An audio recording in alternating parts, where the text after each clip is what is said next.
All right, Jason, I think they can hear us. Oh boy. Hello, Chad. How y'all doing today? It's We are. it's certainly an experience today. We didn't get taken by the rapture, so Good.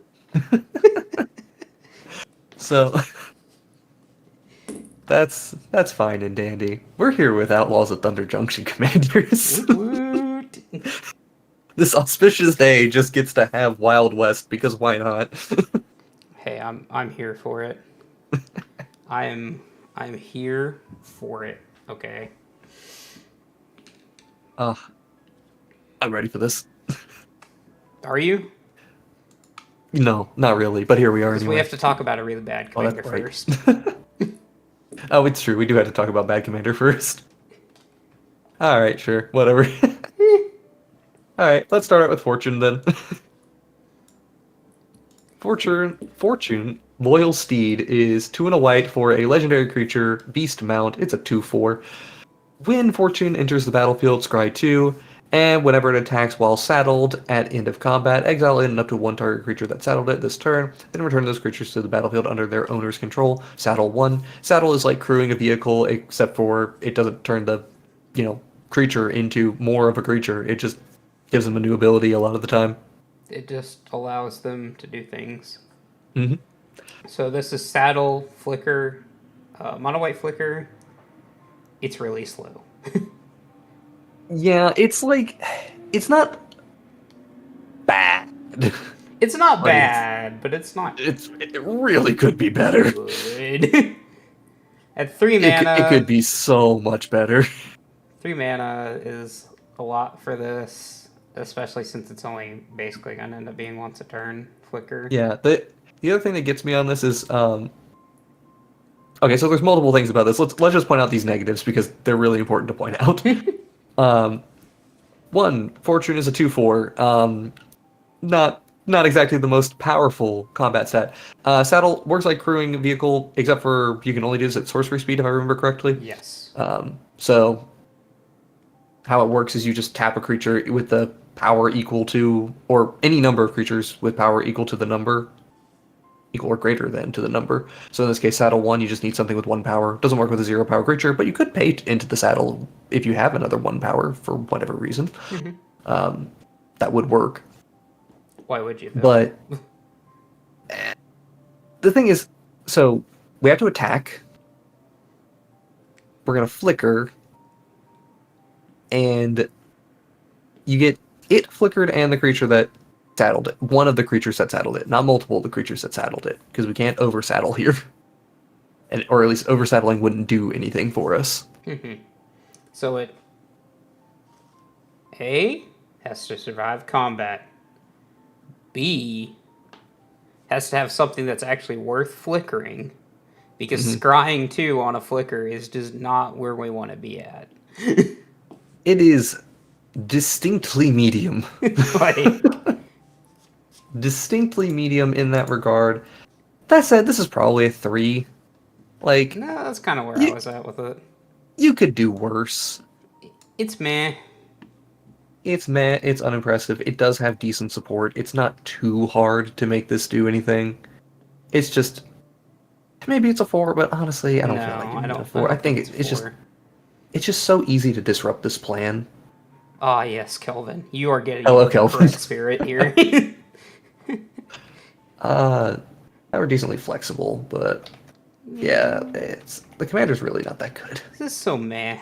It's just boring. It's like, yeah, really, that's what it boils down to. Is perhaps this is better than we give it credit, but it is just so uninspiring that it's hard for me to even want to really pursue what makes it good. Mm-hmm. You need 30 cards for the deck, for your decks, Kelvin. That's good. You got a lot of things that you like. Yeah, this set's kind of chocked with power. So, Yeah, it's got some good stuff overall. all right, All right, Fibblethip time. Fibblethip with cowboy hat this time. Yes, Fibblethip, Lost on the Range. 1 blue for a legendary creature, Homunculus. It's a 1/1 with Ward 2. You may look at the top card of your library at any time. The top card of your library has plot. The plot is equal to its mana cost, and you may plot non-land cards from the top of your library. Plot meaning that you pay its mana cost, in this case, of the spell, in this, and you would be able to, you can't cast it that turn, but on a later turn, you can cast it for free. Yeah. Plotting is good. I really am starting to despise Wizards of the Coast for giving Ward to literally everything that doesn't need it. It is just annoying. Okay, so card is good. Casting stuff off the top of your library is always good because it's not that hard to manipulate the top of your library, even in mono blue. In fact, probably the easiest place to do it because you don't have to play as many bad cards. Yeah. Okay. So EDH right time. The thing about this commander is the one real benefit I give this is that this is a good Storm commander. Yep. Not a great Storm commander. It is far from a great Storm commander. But it could be much worse. Don't worry, Jason. Everybody on EDH Rec has your back. Yeah. Although one thing here is, I don't think this works with Ancestral Vision. It's equal to its mana value, or its mana cost, not its mana value. Yeah. So we shouldn't be able to plot this for free. So I don't think Ancestral Vision works the way people want it to at all. It does work? Why does it work that way? Its mana value is still technically 0. Well, yes, but it's not. It's equal to the mana cost, and it has no mana cost. Because like that's the whole thing, is that you still have to pay like the colored pips in it, and there's no colored pips to pay here. I don't know, plotting is weird. Yeah. So no, Kelvin, it has no mana cost. There's a difference. It's not that its mana cost is 0. It has no mana cost. It's not that it had like you can't pay for the spell by any cost. I'm not convinced this actually works. I would need to see the actual I need to see the ruling on it. Yeah. Yeah, I would need to see the release notes on it because I don't think it actually works that way. It shouldn't work that way. There's a difference between mana value and mana cost. Those are two different things. Yeah. Ancestral Vision has 0 mana value but no mana cost. Yeah, the mana cost is nothing. There is no mana cost there. It's not that its mana cost is 0. It has no mana cost. So I don't believe this works. But anyway. Hey, look, Sensei's Dividing Top at High Tide and stuff like that. Hey, look, all the stuff we'd expect to see in Mono Blue Storm. Here they are. Yep. Yep. Bunch of 0 costs you can put off the top of the deck and you can just storm away for later. That makes sense. So we're trying to Mind's Desire High Tide here. Seems solid. Seems okay. It's not hard to set up most of these, so. True. Then innately plotting is really conducively good for Storm, because unless somebody has exactly Flusterstorm, you're probably going to be fine. Yep. See this insane number of 0 costs some people are trying to play with. I think that's incorrect. Well, is it incorrect? I don't know, honestly. I don't think it is, because it's just, you're just technically drawing every time. Yeah, you just put it off top and you just save it up for Storm later for whenever you want it.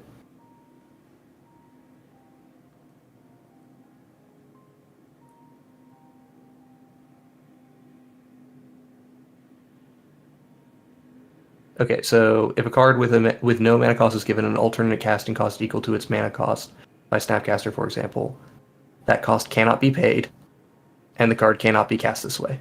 Right. So plot shouldn't work.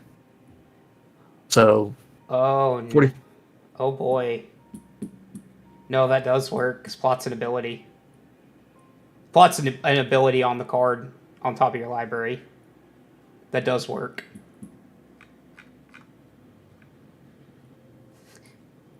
Yeah.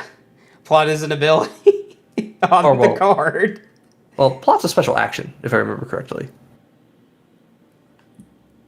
Like, it's an ability you can put onto a card, but the actual using of plot is plot cost versus mana. The thing is mana cost versus mana value. Yeah. Can you use Ancestral Vision off the top of your deck for 0 with plotting? I don't believe you can, but I would need to go and see the release notes to be 100% sure. Either way, 0 mana Storm, we build up big Storm turn, so all we really need is Fibblethip in play for 1 to 2 turns, hopefully, to build up a Storm turn that maybe can do stuff on turn 5, but not guaranteed, because, like, how win? Brain Freeze, obviously, is a good way of doing it. We're brain freezing. But how actually win? Aetherflux Reservoir.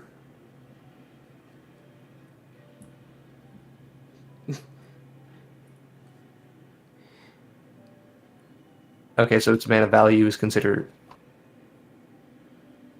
with no cost. Yes, but okay, so again, the thing is the card has no cost. So it's the plot value is equal to its mana cost, which I don't, because this card has no mana, like at all, has no mana cost. I don't think it can gain plot because the plot value would be equal to a cost that you cannot pay.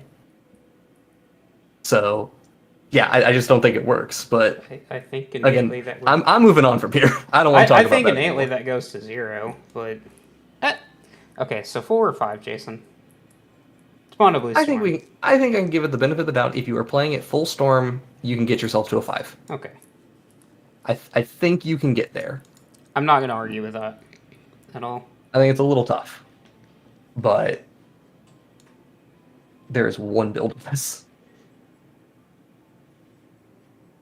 All right, let's get on to a different commander because we have way too many commanders to talk about to spend a lot of time on, particularly the monocolored ones, where typically they won't have a lot to say. Geral the Flesh, 2 and a blue for a 2/3 legendary creature, human warlock. Whenever you cast a spell during your turn, other than the first spell that turn, create a 2/2 blue and black zombie rogue creature token. Whenever a zombie enters the battlefield under your control, put a 1/1 counter on it for each other zombie that enters the battlefield under your control this turn. Jason, how much does not having black hurt zombies?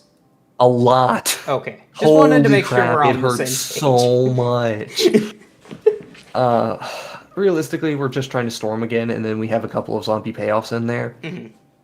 I think some people are going to just play this as pure zombies, and then another group are going to play this as High Tide Storm. It looks like we're getting a little bit more of the High Tide Storm style for this, which is good. I think that's the correct way you build this. So by comparison to Fibblethip, who got to just sit there and build as much Storm as he wants, this deck actually has to try for its Storm, and Mono Blue Storm... Not where we want to be at, man. Yeah, it's a bit rough. Fibblethip at least gets to work because even without, say, High Tide in play, you can just cast Mana Rocks and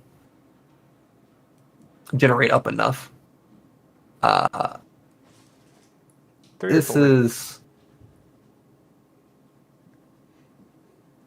Yeah. Because it is strictly worse than Fibblethip. Oh, absolutely worse than Fibblethip. That's no question here. The question is it a 4 versus a 3? And blue can do some infinite storm stuff, setting up flicker combos. I think you can get to a 4. Yeah. All right. We'll leave it there, but it's another one that feels pretty awkward to me. All right, Jason. All-Star in the 99.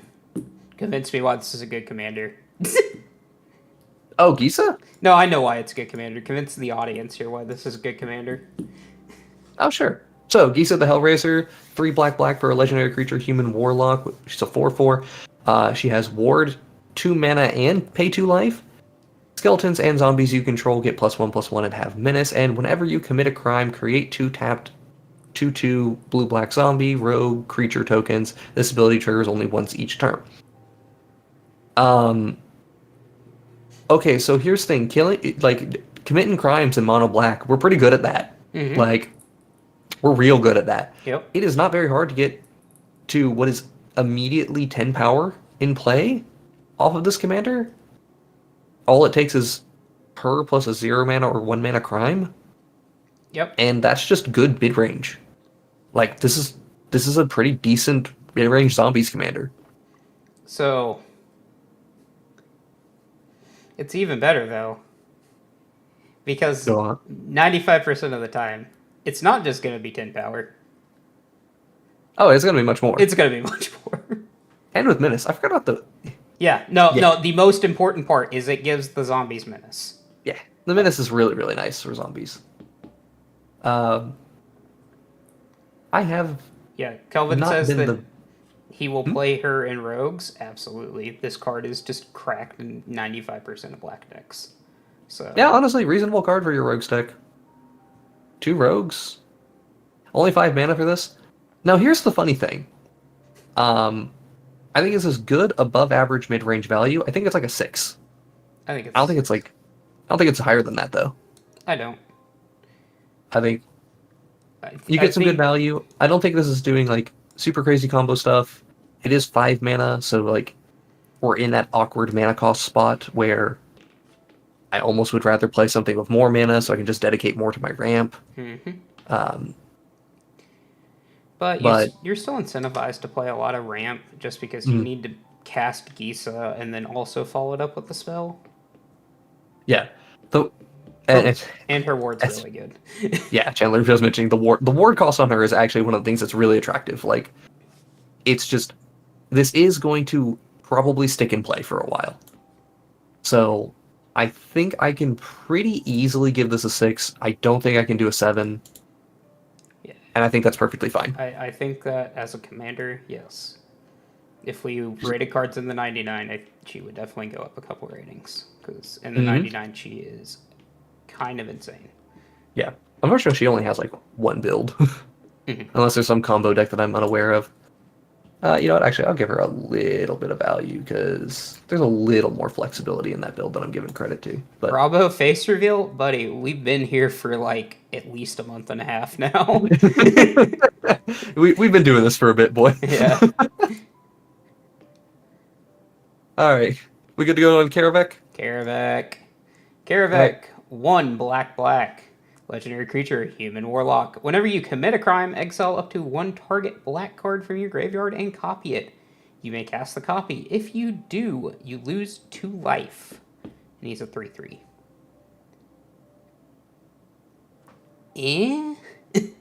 Yeah, that's the thing for me, is... So, losing life hurts here. Locked behind committing a crime, which committing crimes, again, not the worst. Committing crimes is probably the single most easiest thing to do in the game. Like, yeah, still having to pay the mana cost. It really sucks. Yeah, and at least I'll give the credit that, like, all of your point removal spells are doubled up.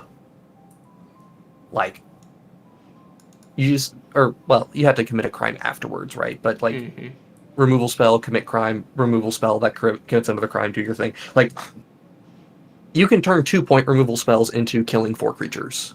Yeah. 3 to 4 creatures pretty easily here. So, I do think that's valuable. Beyond that, though, there's just not much I want to double up that I have to pay the full mana cost for.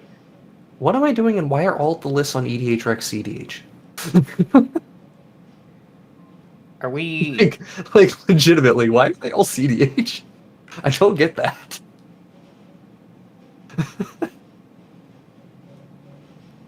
See, whenever you play a black spell, you may untap Marrow Bonar.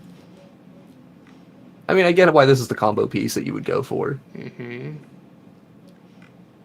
I think that's just how little inspiration this card Mm. actually has. Yeah. And that the casual crowd doesn't even want to touch it. I mean, it's very awkward from the casual crowd perspective. I mean, okay, It's again, this extremely marrow awkward bone. from the I like this. crowd too.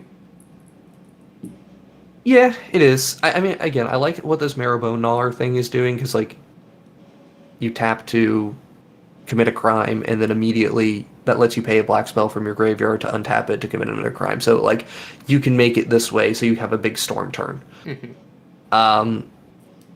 But again, it's like, what are we really accomplishing with this? Seems meh. Meh. Oh god, paying 4 life to just do Hex Parasite stuff is not... that's not where I want to be. Yeah. And it's not like we get to play with, like...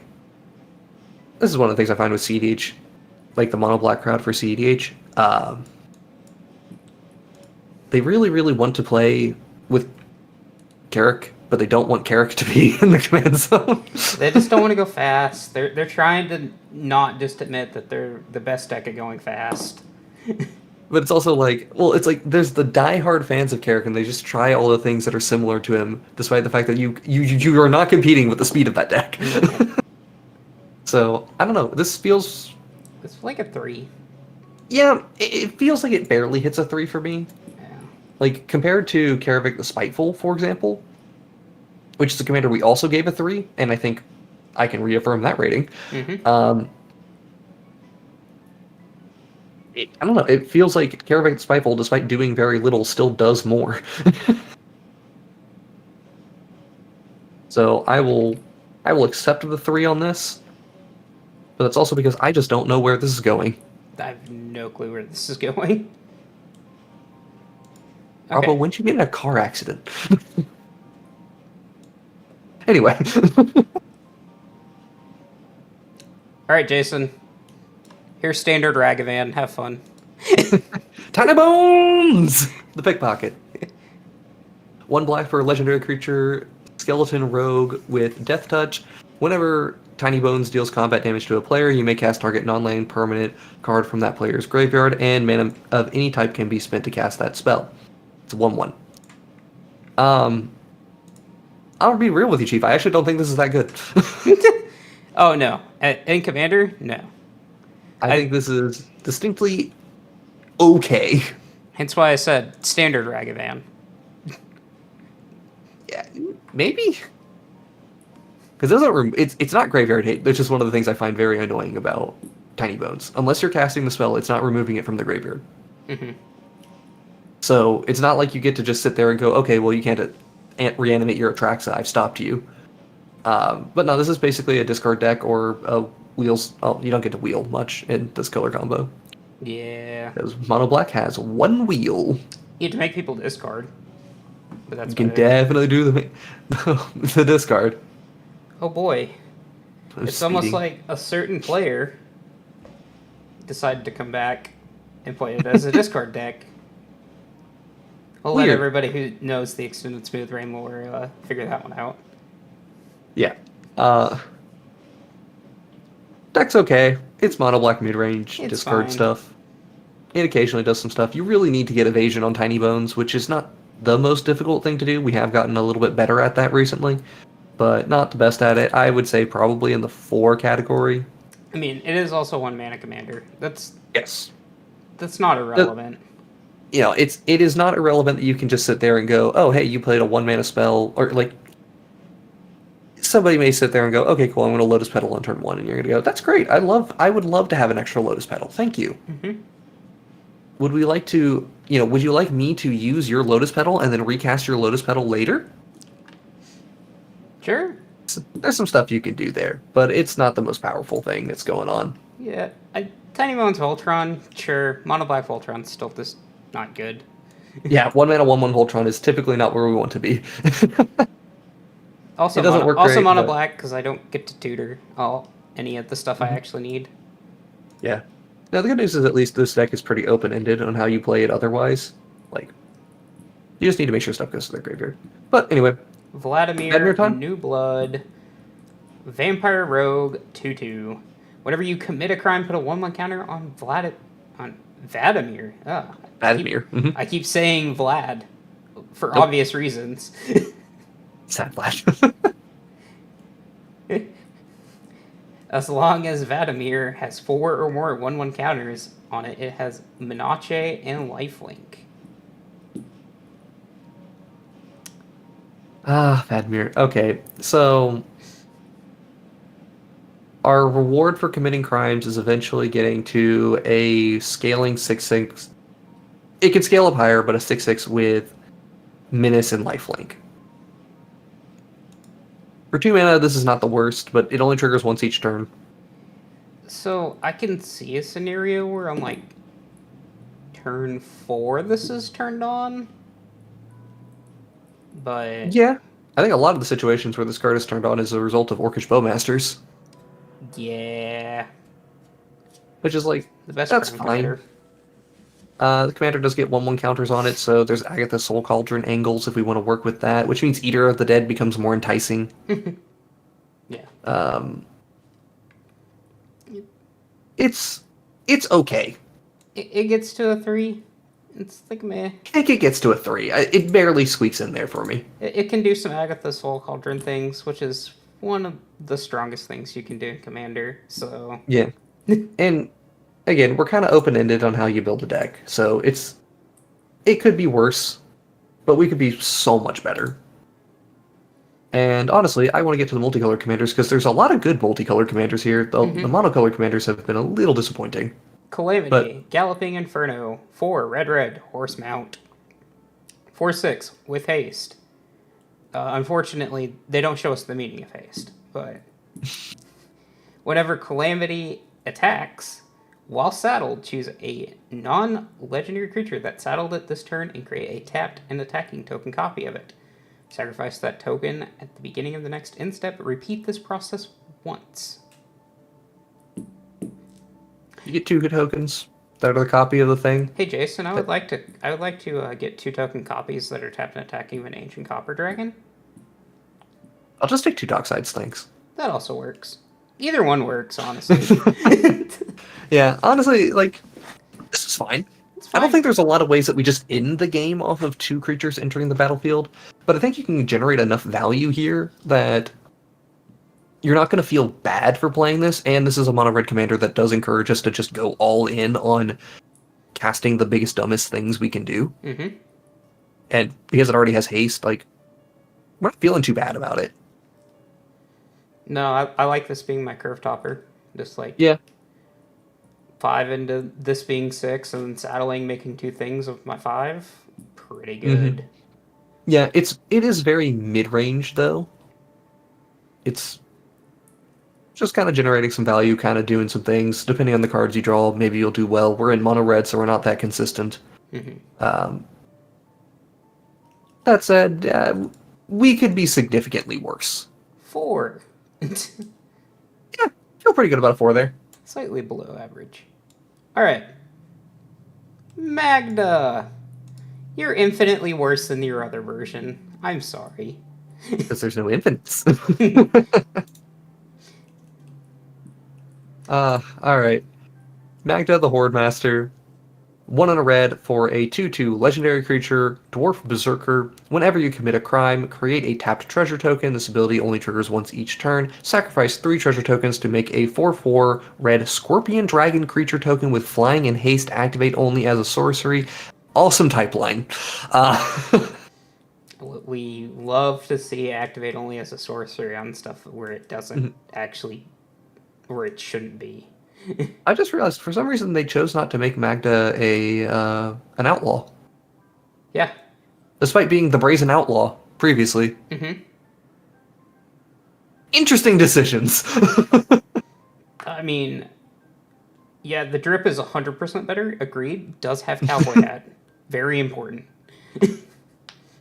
She do be looking good here. This is neat. She's neat. It's not what old Magda was. Old Magda's really, really good. And I should mention here, Zur Scale ratings for Magda. 8 or 9 on the old Magna? Normal builds of Magda, where it's just pure dwarves, which I did double check this recently. Yes, most of the decks are still pure dwarves. We have that as a 4. But an optimized build, when you start getting into these combos, are 8s. And that makes sense why we would have it there, because the Siege build is really, really good. But, yeah, most people aren't building that. And this is a deck that can't do anything even remotely similar, I don't think. Yeah. Well, actually, it's not entirely true. Because once we start looping Docksides, I know. Huh. Amazing. We do have an outlet that is just infinite damage or infinite creatures, I should say. Sure. That could be worse. That could be worse, but also you have to get to there, and it's just not as easy to get to there. Yeah. Especially I will say Red's also not the best at committing crimes. Yeah. It's okay at it. And we'll get 1 treasure as a result too. Yeah. I don't think we're doing 1 per turn. I just kind of want to. I see 2, 2, 2. That makes me want to put this as a 2, just because it's like. Oh, I think she's better than a 2. I think I would give her at least a 3, maybe a 4. We can do some things. Red is really good at making treasures, sure. Yeah, that's my thing. Is Red real good at treasures? And if you so one of my things about treasure production decks that I dislike about treasure production decks is you can produce all the mana in the world and do nothing with it. We can now at least produce all the mana in the world and then just say, but now they're 4/4s. And if you think of it as 3 mana 4/4s, that's pretty good. I don't think this is bad. I think this is actually a reasonable deck. Kelvin, you think it's a 3 though? Yeah, I think it's a 3. Kelvin, Okay. You're not playing towards Lightning the 4, Bolt and but- Shock and Commander. Let's be honest. I mean, that's here. fair. Like, That is completely fair, not wanting to do that. I'm just kind of thinking of it as just a treasure outlet in the command zone. Yeah. But yeah, it is certainly not the best it could be, but it does have a lot of support. Very inflexible. I'll stick with the 3 for now, but yeah, that's one I might want to come back to, or maybe build myself and see how good it actually is. It just doesn't feel. This first glance does not seem that good to me. All right. Lightning Bolt and Bol Red decks. I play Lightning Bolt and Commander, so. Bill! Bill. 2 Bristly mana. Bill. 2 mana. Spine Sower. 1 and a green for a 2/2 legendary creature, plant Druid, with landfall. So whenever a land enters the battlefield under your control, put a 1/1 counter on target creature. And then for 3 green, double the number of 1/1 counters on each creature you control. Solid commander. Gets a thumbs up for me. Yep. It merges the 1/1 counters and the landfall component of things. So Big mana Jason- stink in the command zone. Jason, why do we normally not like mono green landfall? Their payouts kind of suck. That's not why. Because normally when I get to mono green landfall, I'm paying 5 or 6 mana and already have ramped most of what I'm going to ramp True. to get to there. Yeah, you do get to scale up a lot faster here. It being a 2 mana commander that does all of this is pretty good overall. Dude seems good in Agatha. Yeah. I think this commander is also just a good Agatha Soul Cauldron commander if you want it to be. Yep. So yeah, I think Bill's perfectly fine. I think probably an average deck still, but not sure. Mono green landfall hurts. That's all I'm gonna say. You think go 6? I think it's 5. I think it's 5. Okay, that's fine with me. I'm fine with either 5 or 6 here. Mm-hmm. I would argue against anything lower. Easy enough. All right, multicolor time. Multicolor time, Azorius time. Too bad we start with the worst multicolor to start with. Jim Lightfoot, Sky Explorer, 2, Azorius, 3/3, Flying Vigilance. At the beginning of your end step, if you haven't cast a spell from your hand this turn, draw a card. Is this one of Azorius's like draft archetypes plotting? Yes. Okay. I mean, as the name implies, like, or rather, the ability implies, their draft archetype is not casting a spell from hand on your turn. Okay. So you can do plotting to enable that, or you can do flash. I just wanted to make sure that was Yeah, I mean, this is blue-white flash. Blue-white flash is perfectly fine. Um, it's it's not great. You're going to end up playing a little bit stacksy and controlling. mm-hmm. Could be better, could be worse. 3, 4. I don't think though. Yeah, I think the deck is fine. I think the commander is weak. I think the commander itself is a 3, but the deck is a 4. Yeah, that works. You can only get so bad on blue-white flash, so Yeah, it's just you're playing value control. Okay. all right. More signpost uncommons. Nicholas over here with the 2. Oh, who got a signpost uncommon? Oh, he's an uncommon in this set. I forgot about that. Yeah. He's not the worst for an uncommon, honestly. This is a familiar stranger. 1 blue-black for a 1/4 legendary creature shapeshifter. Whenever you commit a crime, put a 1/1 counter on Lazov, then you may exile a card from your graveyard, and that creature becomes... Or, if it was a creature that was exiled this way, you may have Lazov become a copy of this. This ability triggers only once each turn. Okay, so... Honestly, this is not bad. Yeah, It takes a little bit of a setup, but it's, hey, I'm going to put a big creature into my graveyard. I'm going to counter your spell. My commander is now a big creature. Here, have a beater. mm-hmm. Not bad. Mythic to uncommon, so sad. Honestly, I just think this is fine. This is just value mid-range. Oh, you can entomb Phage. Okay. Huh. This is the best Lazov for doing Phage things. Oh no. That changes the evaluation a little bit. No, I have to actually think. Yeah, huh. Mm-hmm. Okay. 5. Now we only become a copy until end of turn. We kill one person. We do kill one person real good. I think we can hit to a 5 with that. Blightsteel Shuffle? Blightsteel Shuffles. Blightsteel replaces, if I remember correctly. Eldrazi Titan Shuffle, though. There's a trigger on the stack you could respond to. So there. you could become a Kozilek. That sounds hot. Oh, yeah. That's neat. Okay, cool. Lazov, cool. 5. 5 it is. Satoru the Infiltrator. Straight Demir for a legendary creature, human and ninja rogue, 2/3 with Menache. Whenever Satoru and or one or more other non-token creatures enters the battlefield under your control, if none of them were cast or no mana was spent to cast them, draw a card. Okay, so the clear goal here of what you're supposed to be doing is ninjutsu. You know, have the thing enter the battlefield, you draw your card from doing that. If you're on crack, you can do what Gutty did and build this as a no zombies in deck rooftop storm deck. With Maskwood Nexus and do stuff with that.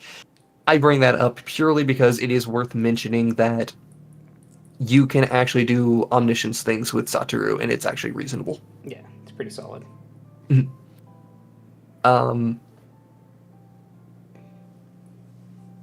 Yeah, I mean... Oh, people are just playing the 0-drop creatures and playing it as eggs as well. Oh, I didn't even think of that. This is a recall eggs deck? Gross. I love it. I love it here. This is great. This is beautiful. So gross. I love it here. Oh, this commander has a lot of depth to him. Okay, 6, 7. Pretty good. Yeah, 6/7 feels accurate. It may even go higher. That's weird. I'd put it in the 6 category for now. But, okay. Yeah, this commander requires a little bit of building and trying to see what we can do with them, because... Yeah, I'm kind of with Kelvin. I might be 7, 8. I think that's fine. Because, like, it's in better colors than our other eggs commanders are. As weird as that sounds. Yeah,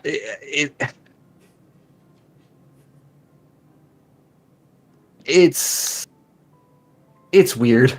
Like, this is a really, really weird commander to work with. There's a lot of ways you can take this now. I didn't realize how much of just, if I can make these spells cost 0 and artifacts, I can do dumb things with this. That might need to be a stream for the next one, is how do we do different things with this commander? Yeah. Your code to players are considering this as a 99 for like CDH or for just generic stuff? Both. Like, All right. I think that works either way. I, Yeah, also these Displacer Kitten lines that you can potentially do. I kind of think this might be a solid CEDH deck. Yeah, 2-mana commander doing this is a lot. The rating might even go higher than a 7/8, but I think 7/8's a good conservative number to leave it at for the time being. We need to see it. Yeah, I need to see it. And now I'm actually just legitimately interested and excited to try this deck out. All right, now onto our 4 or 5 Rakdos commanders.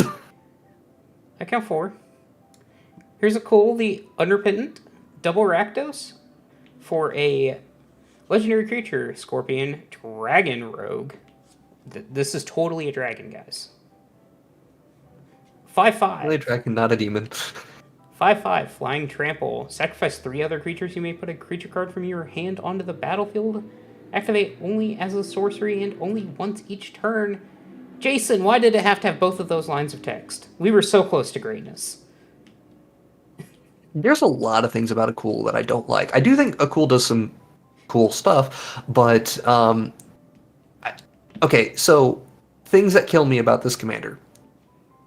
The casting cost is really hard to work with. I understand we're getting a 5/5 Flampler out of this, so not really complaining too much on that. 3 other creatures. Yep. Can't sacrifice Akul to this. Again, thematically, makes sense, but that's annoying. Both of the backbreaking lines of text.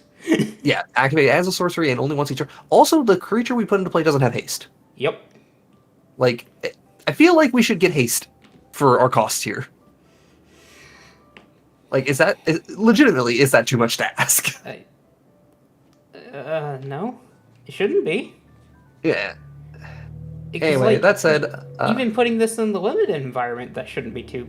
This is freaking hard in limited. yeah, this is hard to do in limited. Like...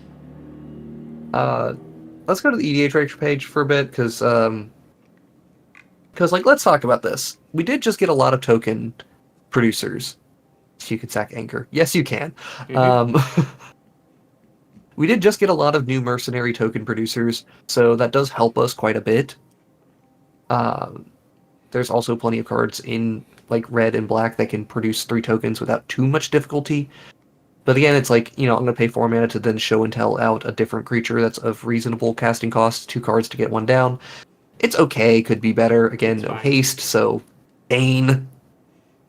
Fun in a Balrog deck? Yeah, I think this would be fun in a Balrog deck. I think this is okay to play in your 99. Like, it's solid. Yeah. I will vent my frustrations with this card a lot, and then I will still say it's probably a 4 or 5. Probably a 5, honestly. There's only so bad you can get. Maybe not. There's only so bad you can get with Maybe a 4 4. mana 5/5 Flying Trampler. Like, it's like... It's incentivizing you to play the normal, like, yeah, Rakdos piles. It encourages you to play strong cards. Like, that's decent. Although, again, the cost is really high. It's hard to get your mana. This color combo is not the best at getting a ton of cards in hand, especially unless you're doing like ad nauseum stuff, and that's like, not tutors, but gamble and like, no. There's too clunky, too much clunk. All right. I'm going force. Jesper, you have a lot. It's 1 in Rakdos for a legendary creature, Lizard Rogue, 4/3. Creatures you control but don't own are mercenaries in addition to their other types. At the beginning of your upkeep, exile the top X cards of target opponent's library, where X is the number of outlaws you control. Until end of turn, you may cast spells from among those cards, and mana of any type can be spent to cast those spells. Rest in peace, the Viashino creature type. But Jasper's pretty cool. I really like Jasper. Oh, 07 to the Vashino. Indeed. We salute you. But legitimately, 3 mana and just card advantage. It's pretty good. Gotta get to your upkeep. That's fine. It immediately draws you a card. Probably more. Usually going to be more. Outlaws are kind of abundant. Yeah, you are also actively encouraged to play Dockside Extortionist in your deck. Yep. We can only go so wrong from there. The only big sad is that because this thing makes mercenaries and cares about outlaws, this can't be played in Gonti. So, which would be great there. Yep. Like 4 or 5? I think 5 is honestly probably a perfectly fine starting point for this commander. I can't think of anything that would cause it to be more, because you need a lot of creatures to really dig through people's decks. Yeah, but I don't really care that much about digging through their deck as much as I just care about, like, getting enough value to just keep moving forward with my game plan. Mm-hmm. Granted, this is going to be a red-black deck that's pretty vulnerable to a board wipe. And a single point removal spell is not going to stop you. You get to play a couple of not great, but just reasonable creatures. Mm-hmm. Like, yeah, Robber the Rich, that's not the best card to be playing with, but that's okay. We don't need to be playing the best cards. We get to play Dothy Voidwalker, which is actually really just good. Grim Hireling's in our deck. We'll save the outlaw talk for later. We do have a commander that actively gives a shit about outlaws. Yeah.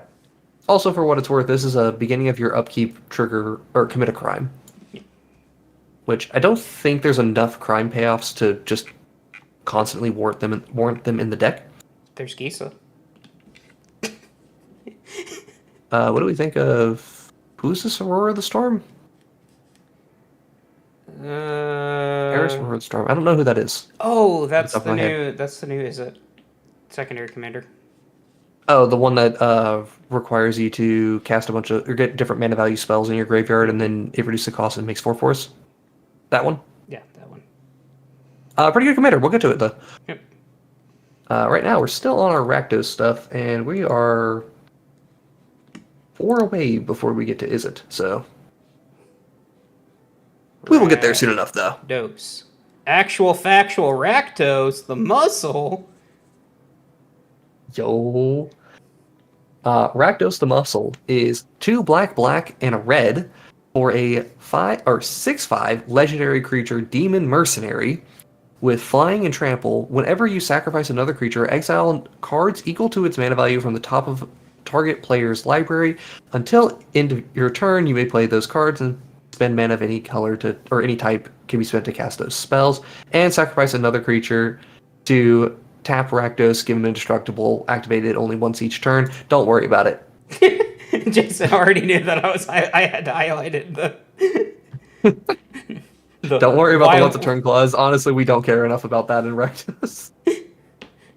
Why we were almost close to greatness. I mean, sure, yeah, giving yourself another infinite outlet in the command zone would be nice, but it's fine. You just use any form of free sack outlet. Also, it's until your next and stuff, which is really big. It's not this turn. So yeah. Besides, there's a card that we want in this deck as well, which go to the EDH rec for it.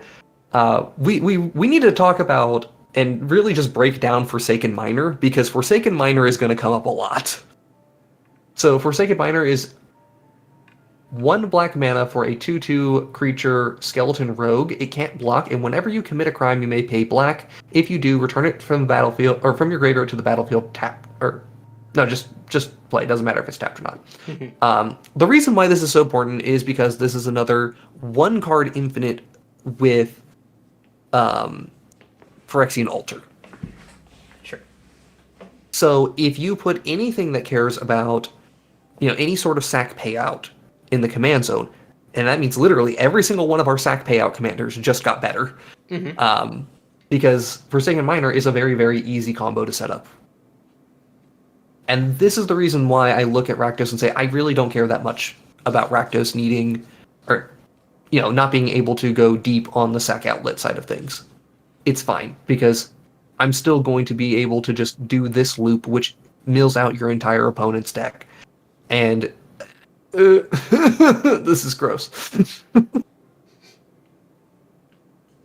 Sure. Sack loops resulting in a form of killing your opponent where they have no deck and you get to cast all of their spells. Seems neat. Seems good.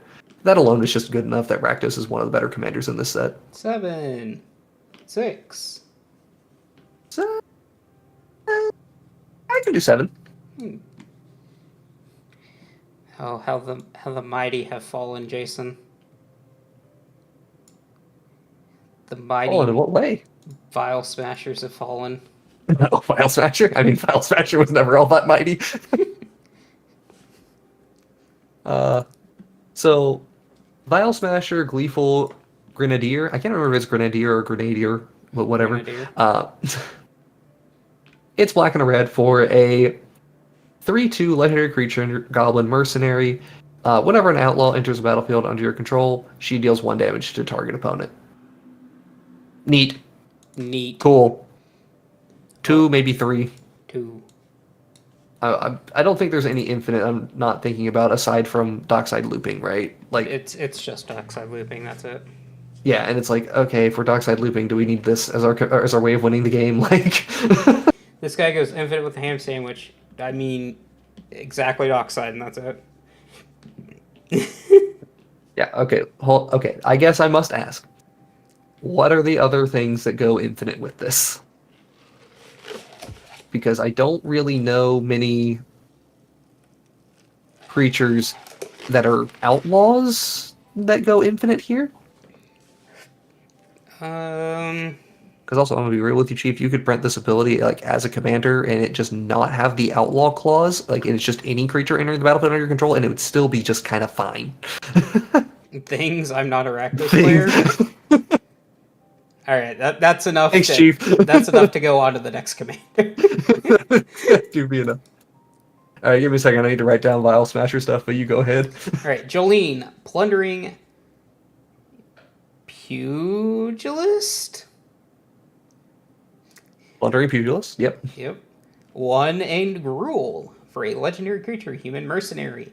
Whenever you attack with 1 or more creatures with power 4 or greater, create a treasure token. 1 in red, sacrifice a treasure. Jolene, Plundering Pugilist, deals 1 damage to any target, and she's a 4/2. She's fine. Yeah, she's not terrible. She could be significantly better, though. So, she maxes out at getting 1 token per turn. Granted, she does this herself, and 1 mana sack, treasure to deal 1 damage to any target. It's not a great payout. Red Green Treasures is decent, but it's not insane. Why do I go here and the immediate thing I see is 4 CDH decks, or like 3 CDH decks? It's very obvious that they're CDH because you were very clearly trying to Dockside loop with Temur Sabertooth. Stop it. I'm telling you, man. Sometimes the CDH players are ruined, you know? Sometimes the CDH crowd is just a plague on the commander community. Trying to Goblin Recruiter people. Why are you trying to Goblin Recruiter? We're just trying to play. People just don't want to admit that the best Gruul deck is Minskimbu, and they just don't want to admit it to themselves. That's what this is. Alright, so let's be real.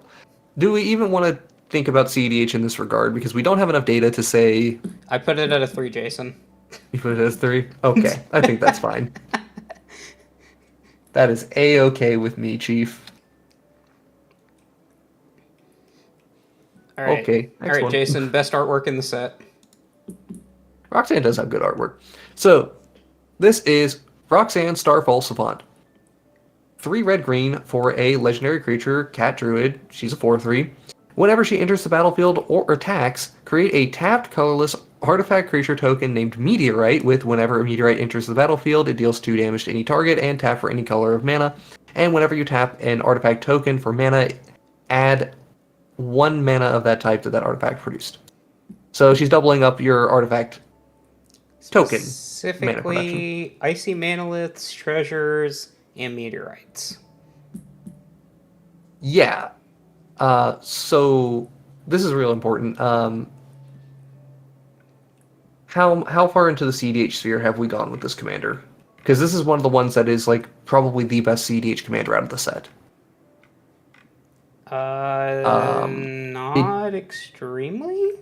Okay, so we do not need to be thinking about this for food chain. Yeah, like it's not even in 25% of the decks? Yeah, that's not enough for me to say that this is all going to be CDH, and some people would do it anyway. Okay.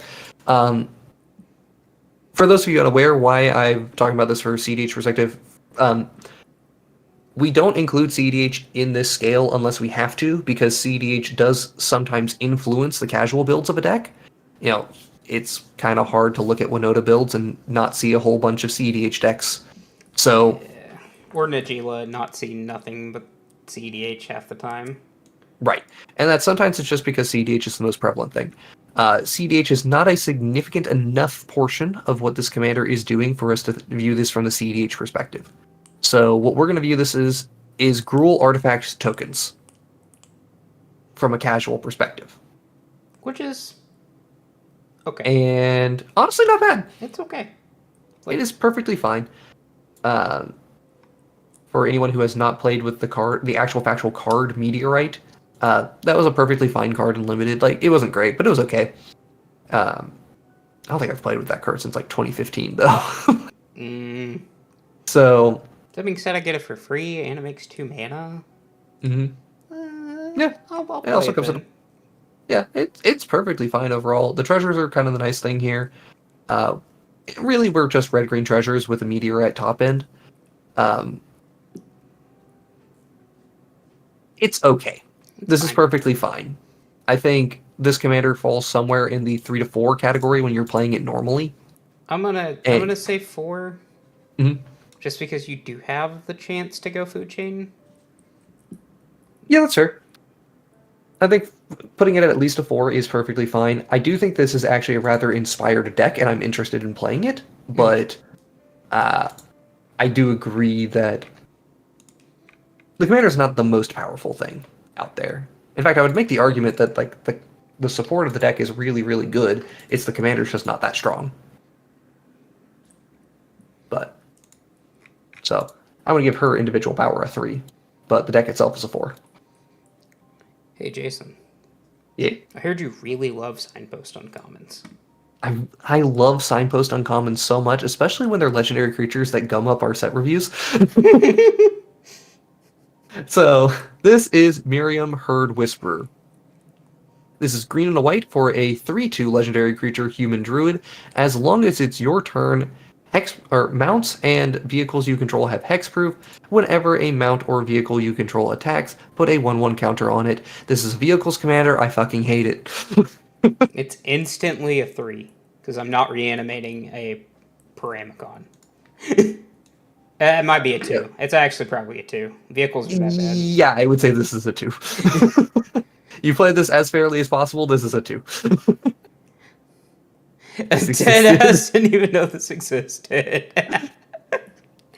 Yeah. Yep. Yep. It is not what I would call good. It's really bad. I hate vehicles. For those of you unaware, vehicles are... That is my second least favorite mechanic in the game. Alright. So, Zavala time. oh, good commander, you say? Yeah, good commander. Alright. So, Selvala Eager Trailblazer. This is 2 green-white for a legendary creature elf scout. It's 4/5 with vigilance. Whenever you cast a creature spell, create a 1/1 mercenary creature token with red mercenary creature token with tap. Target creature you control gets +1/+0 until end of turn. Activate only as a sorcery. And then she can tap for any color. Choose a color. Add 1 mana of that color for each different power among creatures you control. That's really easy to do. Coven is... Yeah, this is pretty good. What, Coven's like arguably one of the easiest abilities to trigger? So... Well, okay, I guess that's relevant. If we're gonna immediately compare to Coven, what was the Coven commander again? I'm just curious because I don't remember if we said much on her because I found she was a little bit awkward. But this deck is like, yeah, cast a creature, get another creature that changes the power of things very quickly, and Yeah. Leonore. Lenore? Leonore puts a 1/1 counter on something at your combat. And then you draw cards. If you have Then you draw a card, 4 mana to do this as well. We gave that a 2. Probably should bump that to a 3, honestly. I think it's a little... I might put it at a 4.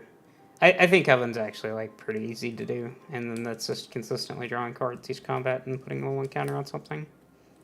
Yeah, I just think it's kind of like meh, but yeah, sure, we can put it at a 4. That's fine. I'm not going to complain too much on that. Now, okay, so for this though, as opposed to drawing cards, we're getting mana. Yeah, Manus is better. Yeah, a little bit. We get to benefit from the tapping and untapping things that Selvala loves. Yep. We also get an additional color in the deck, which is sometimes relevant, just to randomly have that red creature. Kutsil has come around, and that gives us a lot of support because we're augmenting power very frequently. One counters work great here. Oh, Kina... All sorts of random buffs. Sovereign? I was going to call it Sovereign. Sovereign really likes this deck. Yeah. Yeah, Sovereign Akina Kahal. I do think that this commander is a little divided, as it's like it has a lot of depth, right, in how you can take it, but optimizing those numbers is going to be an adventure for somebody, and you'll find 2 very different optimized builds. It's an adventure that Jason's not going to be partaking in. Correct. Because he doesn't play Selesnya. He hates it. Yeah, generally I don't like playing Selesnya decks. They're basically just green decks, but with white removal, and that is it.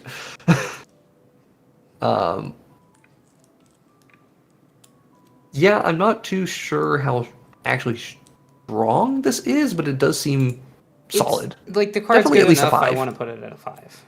Yeah, I was gonna say it's at least a 5 for me. It's the question: is it better than a 5? I don't think it's better than a 5. I don't know that it is, but... Yeah, well, I'll have to see if there's like anything with the stapling an extra token onto casting any creature spell is enough to bump it up beyond this. I do think it's pretty flexible overall, like genuinely a very flexible deck. Oh yeah, that's all I got on Selvala. Yeah. Oh yeah, we have one more green-white dude. Yeah, we do. All right, Wily hey, it's Duke. Wily Duke. A teen? No, a teen hero. 1 green-white for a legendary creature, human ranger, 4/2 with vigilance, and whenever Wily becomes tapped, you draw a card and gain a life. All right, so this is just good. This is solid. I mean, like- what's the one, the Paradise Mantle commander that makes a The 1/1 Amara when it- build? Yeah. Yeah, so relevant. So Amara Soul of the Accord is a commander that we have as a 3/4. Okay. I think we've gotten a lot of new untappers since we've evaluated Amara. So this may need to be a 4 now. I think we can bump that up to a 4. I do think that drawing a card and gaining a life is generally better than making a 1/1. Absolutely. And that's why I wanted that as a baseline, so I could make this argument. This commander is at least a 6. Yeah. The vigilance is a negative Yes. for this commander. But that said, this is still really easy to trigger. Like, there's so many ways to just give tap abilities to your commander. Can you crew something multiple times? Yeah. Okay. Just You wanted can, you can crew and overcrew. to. Okay. Just wanted to make sure we can we can crew, find a way to untap this, crew it again. Yeah, one of the things... so let's go to the EDH rec page for a second, because there's actually some really insightful things here. Talking about the tapping and untapping shenanigans that you can get into. One of the high synergy cards is Glare of Subdual, which I'm not going to say that Glare of Subdual is like the most powerful card in the world or anything like that, but I am going to say that being able to just tap your commander to deny your opponent a resource while drawing you a card, you're going to get into these situations where you're able to just start generating a lot of resources and get to this inevitability here, while just kind of tempoing your opponents. Mm-hmm. And also just ramping because you're playing green-white. Of course you're ramping. Well, wouldn't you be ramping? Yeah, exactly. The big question I have for this is, again, how do we win? I don't know. We're in green-white. We'll find a way. We're in green. This commander does generally kind of feel to me like it's just get there eventually. Like the whole point of the deck is eventually, someday you'll die. I don't know when. Jason, if you draw 12 cards in green, are you probably not having a high chance of winning the game? Right. Let's be real here. Mm-hmm. Oh yeah, Convoke works here too. That's nice. Oh, Jason, we get to play the Brushwag mount. We do get to play the Brushwag. That's all that matters. And the Brushwag's actually not a terrible card here. For those of you unfamiliar with Ornery Tumblewag, it puts a 1/1 counter on a creature you control at the beginning of combat, and also whenever it attacks while saddled, you double the number of counters on something. So, decent card. Like, actually, an okay card. Now, once it's saddled, can it be resaddled? I believe saddling works that way. I know with certainty you can do that with crewing. Yeah. You should be able to do it with saddling. So, yeah, I think this commander's a 6. Yeah. Just good. And the support is surprisingly good. Whoops. Oh boy, Jason. Yeah. We're changing color combinations. You know what that means? We're signpost! Yay! Yay! Baron, Bertram, Greywater, 2 and Orzhov. For a legendary creature, Vampire Noble, 3/4. Whenever one or more tokens enters the battlefield under your control, create a 1/1 black vampire rogue creature token with lifelink. This ability triggers only once each turn. And then he has pay 1 and a black, sacrifice another creature or artifact to draw a card. 3! I give him more than 3. I think it might be a 4. Also, Cuddy, no, we have not made it a 3-color yet. We're trying. We got a... I'm counting 5? Maybe 6 is a commanders? Oh. Oh, yeah, I forgot it. There's fucking 6 Izzet commanders. They're so similar as well. Yeah. Anyway, okay, so thing on Baron Bertram here.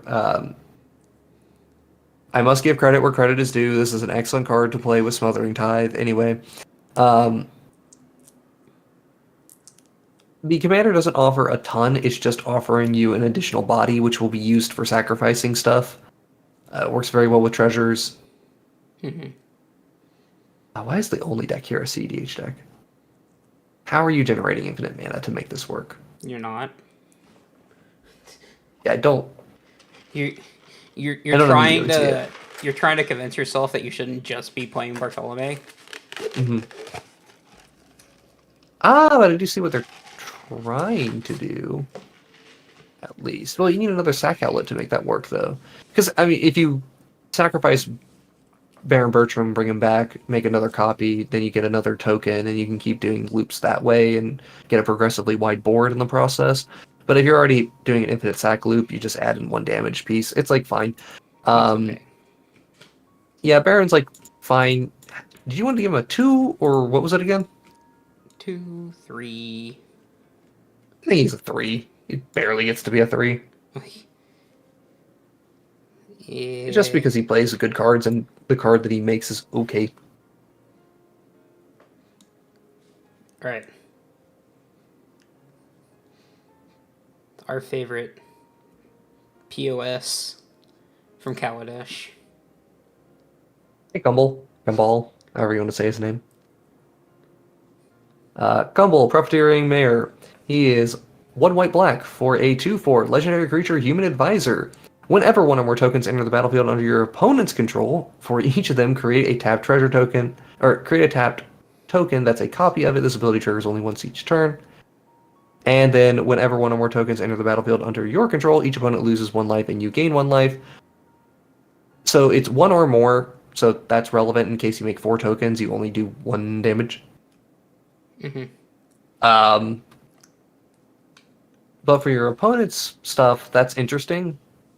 I'm sure, most of the decks here are playing with the, like, giving your opponents creatures and then you get them the hunted cycle and stuff like that.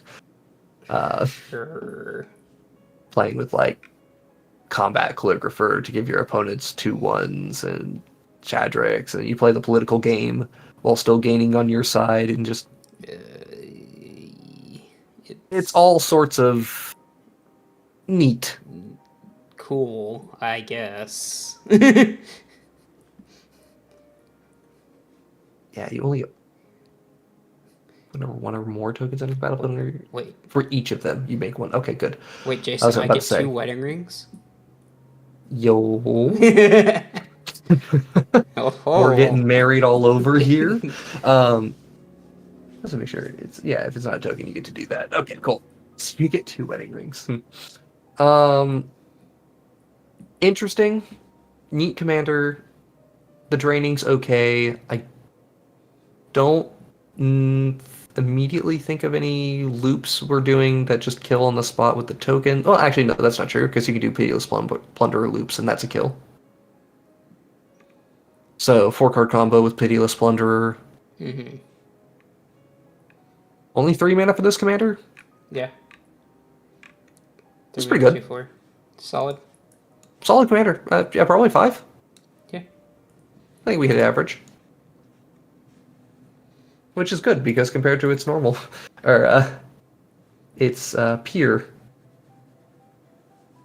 it's the other version of Gumball does like the same stuff. Yeah. Same rating. All right. How many years are we gonna spend in Is It? Quite a while. Breaches, the Blastmaster, 1 and Is It.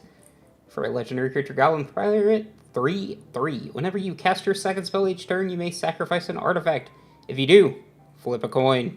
If you win the flip, copy that spell. You may choose new targets for the copy.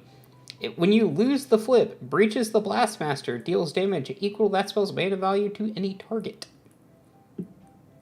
There's literally no downside to flipping the coin. Correct. No downside. It is interesting that you want to do like small spell, big spell.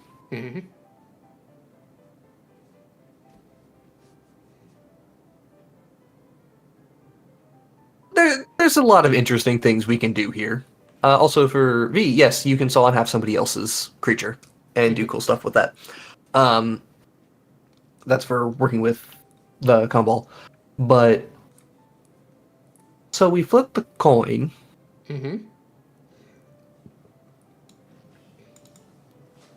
And we get either damage or card advantage. Card advantage is generally better. But damage isn't bad, because it's incentivizing us to play big spells either way. Oh, it's probably removal, so it's like... That's pretty good. We just need to put actual factual card advantage into the deck. Which we can... So plenty of looting plus treasures. We can always do cantrip as first spell and a big spell second spell. Yes. And even just a medium-sized spell that we're getting 2 of. Like, can you go over to the EDH rec here? Like, if our second spell, for example, is Solemn Simulacrum, we don't feel bad about that. Shit. Sat Sam either just came in as a Flame Tongue Kavu, or we're getting 2 Sad Sams. Which will make casting our future spells easier. You do artifact builds with Thought Monitor and various... God, that is kind of gross to do this as an artifact build with actual affinity for artifacts. Yeah. Okay. It's just good. Like, this is actively good. Above average, definitely. It's at least a 6. I don't know that it goes higher because it's just a little weird, but He's just in that category of awkward value commander. We do also have to sacrifice an artifact to do this. Which is we cannot ignore that. I mean, we get Saheeli, and a couple other artifact producers on spellcast. So Yeah. Sorry, I was ignoring this whole artifact component. The artifact sacrifice is an innate negative. We don't always have something we want to sacrifice.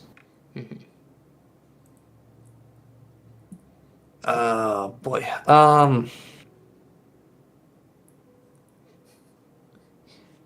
but if we do get to hit the mother lode twice, True. That's huge. like I think the innate variance, both the requirement of the artifact and the variance component to it, does bring this to a 5. If we didn't have to sack an artifact, easy 6. I think it's still a 6. You sure? My thing is like it doesn't specify the type of the second spell. Yeah, it's true. That's So you can just strictly play this is it artifacts and you're double spelling each turn, and you're doubling up on your second artifact. Which is just always innately good, or that second artifact is actually a removal spell. yeah. I think because of the cost of the artifact and yes, being able to copy it, it does make me want to go hard into artifacts now, which narrows the type of deck I can play here. But that's not necessarily terrible.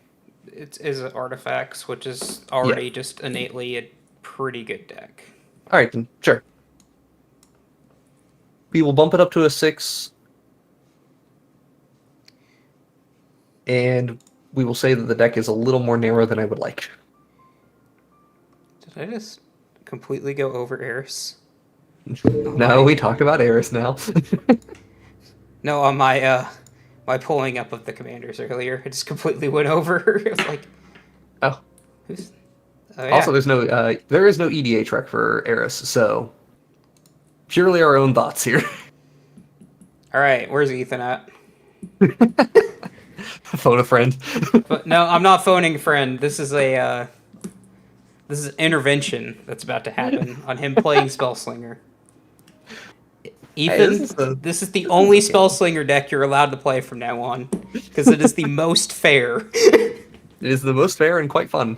Yeah. All right, so Eris Roar of the Storm is 8 and a blue-red for a legendary creature, Elemental Warlock. This spell costs 2 less to cast for each different mana value among instants and sorceries in your graveyard. Has flying and prowess, and whenever you cast your second spell each turn, create a 4/4 red elemental dragon with flying and prowess.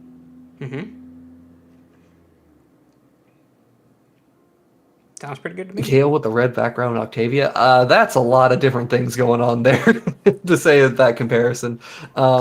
So it's very easy to go 6 cost reduction, right? Like pretty easy. 1, 2, 3. Yes, I think getting this down to being a 4 cost is very easy to do. Getting it down to lower than that can be a little bit pretty tricky.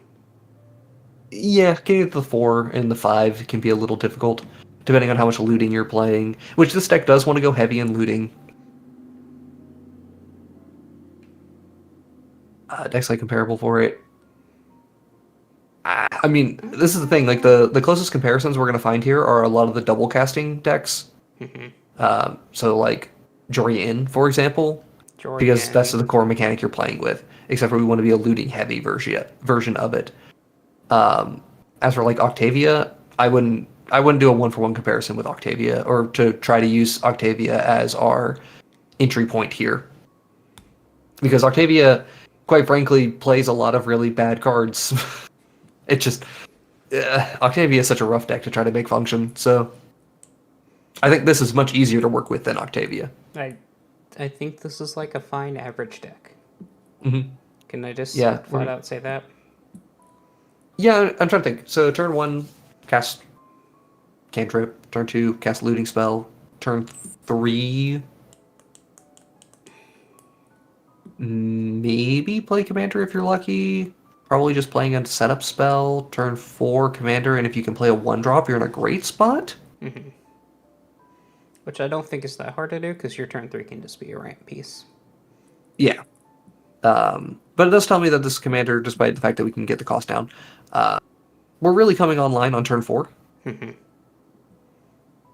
And we're just doing very fair token production stuff. This is just better Thalrand. No, honestly. I like this commander more than I like Tolerant, but Tolerant is a better commander. Boy. Eris. It's really hard. I think she's like a 4 or 5. Yeah, they're definitely straddling that line somewhere between a 4 and a 5. I'm gonna go. I think they're a 4? I'm gonna go more on the 5, but it's more really on 5? personal preference on it. Yeah. Because I think we can give it the 5 just on the grounds of it's probably easier to get this to 2 mana than we're thinking. Yeah. Well, it will for sure be 4 mana on your second recast. If it gets removed. It's for sure 4 mana. Yeah. So. Yeah. And otherwise, it's a perfectly fine instance and sorcery deck. I think it's a neat commander. I would like to see it played on our channel at some point. Mm-hmm. All right, Jason. The mighty have fallen once again. Crown? The mighty have fallen once again. Look at how they massacred my lad. This is Crom, Violent Cacophony. 2 blue-red for a 2/3 legendary creature zombie horror with flying. Whenever you cast your second spell each turn, put a 1/1 counter on Crom and draw a card. 1-for-1 comparison, this is Jolene, but better. Different. Not necessarily worse. I think it's better, actually. It's very comparable. Like, the flying plus getting a scaling threat is actually nice. But we have to do the ones casting the second spell every turn, and we don't have haste. Sure. Here, let me just check where we put Jory in. Jory in. We had you at a 2. Let's change that to a 3, because you at least deserve a 3. Alright, and then we get to put this at a 3. Because I think they're practically the same deck. They are extremely comparable decks. No further notes. Alright, really, really interesting commander time, Jason. Yeah, go ahead. Leah, undefeated slick shot. 1 and is it for a 3/3 legendary creature human rogue with prowess. Whenever you cast a multicolored instant or sorcery spell from your hand, exile that spell instead of putting it into your graveyard as it resolves. If you do, it becomes plotted.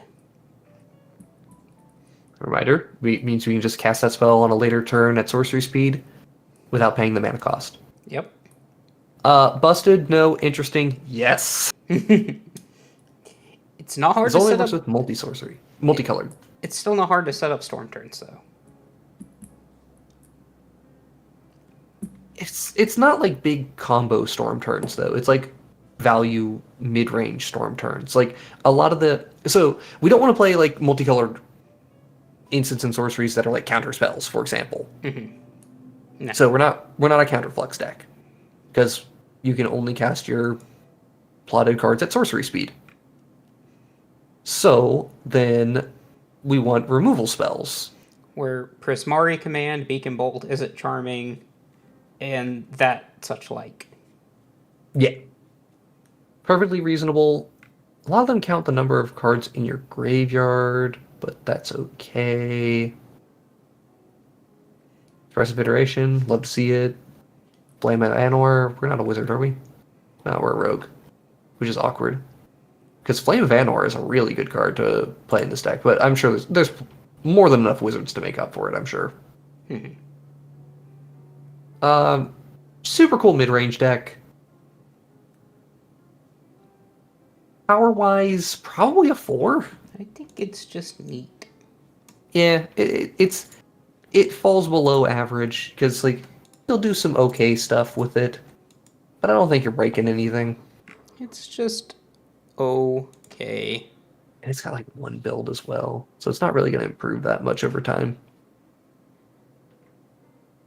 All right, Malcolm time. All right, so Malcolm the Eyes. It is blue and a red for a 2/2 legendary creature Siren Pirate with flying and haste, and whenever you cast your second spell each turn, investigate. Eh. 3, 2. 2-mana commander doing this? Yeah, still probably 3. Okay. The flying and haste is nice. All right, Jason. What are we giving Stella first off before we even show the card? Is it how high up are we going? Because this Okay. this card is innately broken, and we both understand that. Somewhat, yeah. Yeah. I need to understand more of why. But so Stella Lee wildcard, 1 blue-red for a 2/4 legendary creature human rogue. Whenever you cast your second spell each turn, exile the top card of your library until your end of your turn. Till the end of your next turn, you may cast that card, or you may play that card. And tap to copy target instant or sorcery you control. You may choose new targets for the copy. Activate only if you cast 3 or more spells this turn. Okay, so what we're trying to do is get to a storm turn where we cast 3 spells, and then we have an untap effect on the stack. Yep. And then we copy it. Or untap instant or sorcery. We copy it with Stella Lee to continue to untap her to do Magecraft nonsense.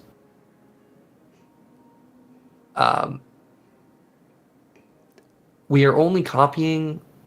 We do get to draw our whole deck pretty reasonably. We get to draw our whole deck pretty reasonably. We can also just heat shimmer something and then fork it consistently as well. Yeah. Also, I'm just going to point out now, because this is a high enough percentage that we're probably going to have to talk about it from a CEDH perspective. The CEDH staples that you're not going to see elsewhere, like Born Upon a Wind, Snap,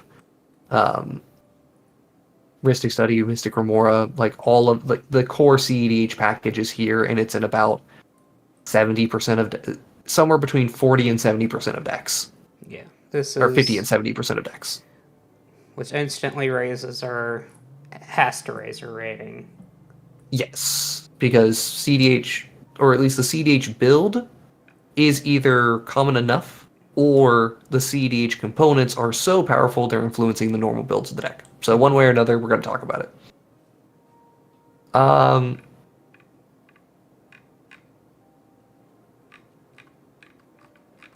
My thing is that it's just really easy. Yeah, because we have, 4 ways? We have 4 ways of, instantly ending the game? Mm-hmm. Or not instantly, but functionally ending the game. Because we have the Cerulean Wisp, draws a card. We have Refocus, draws a card. Twitch, draws a card. And Twisted Fealty actually just kills your opponents. Yep. Because those wicked rolls, you can only have 1 roll on a creature at a time, so that whole whenever this aura is put into a graveyard, each opponent loses 1 life, does just become a kill spell. Yep. Otherwise, we are just doing some kind of simple storm stuff. Doesn't matter what type of cards we're casting, so you can dockside into whatever spell into your combo piece, and there you go. You can dockside into Stormkill into combo piece and have infinite mana to back up your win. Yep. So you can do infinite Magecraft with ease. You're casting copies, right? So Bergie still works, or are you just strictly copying? I'm not sure, honestly. You're just strictly copying, so Bergie does not work here. Oh, sorry. You're saying the commander is strictly copying. Yes.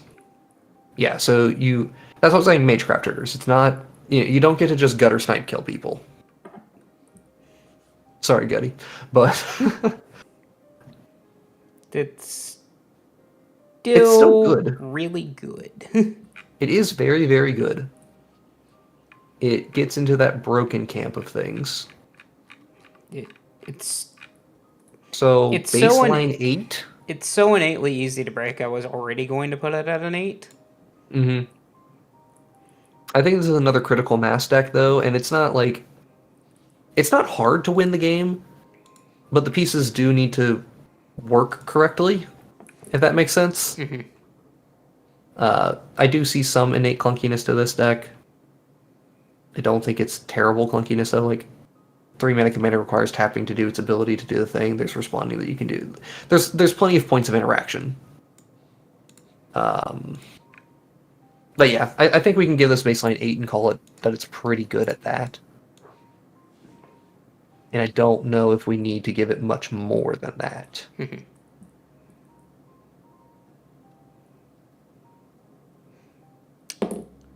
All right. Our another next signpost uncommon. We love signposts uncommons. We really do. Honest Rutstein, 1 in Golgari for a 3/2 legendary creature human warlock. Whenever Honest Rutstein enters the battlefield, return target card from your graveyard to your hand. Creature spells you cast cost 1 less to cast. Thanks, Amori. Real cool. Neat. Yeah, just kind of like neat. Innately 4 because it's Eternal Witness plus cost plus ramp. Well, I mean, it's Ewitting a creature, yeah. Ewit plus ramp that you don't... Like, the other thing is, like, you got to get a creature in your graveyard before you want to play Rutstein. Mm-hmm. So that ramp isn't really actually happening on turn 3 that often. It is Golgari, though. It's not that hard to get a creature into your graveyard. But it's just... I don't think it happens on turn 3. No. The nice thing here is this is not an if you cast clause, so you actually do just get to... Like, if you end up having a way of reanimating him back into play, you do get to still rebuy a thing. It plays okay. Yeah, I don't know. Maybe 4 is okay. I'm not sure, though. It feels a little more like a 3 to me than a 4, but I think I can see the 4. I can pretty easily see the 4. My thing is just, it's not persisting advantage for... Or it's not much of persisting advantage. It's just one-time card draw plus mana. So I have very real questions, Jason, about this next card. Okay. Did the frog eat Thalia? I don't think so. The last time we saw the probably- frog, Thalia was riding it, and Thalia is no longer riding the frog. Don't overthink it. Alright. The Get Rog, Ravenous Ride. 3, a green and a black for a 6/5 legendary creature, Frog Horror Mount. It has Trample in haste. Whenever the Get Rog deals combat damage to a player, you may sacrifice a creature that saddled it this turn. If you do, draw X cards and put up to X land cards from your hand onto the battlefield tapped, where X is the sacrificed creature's power.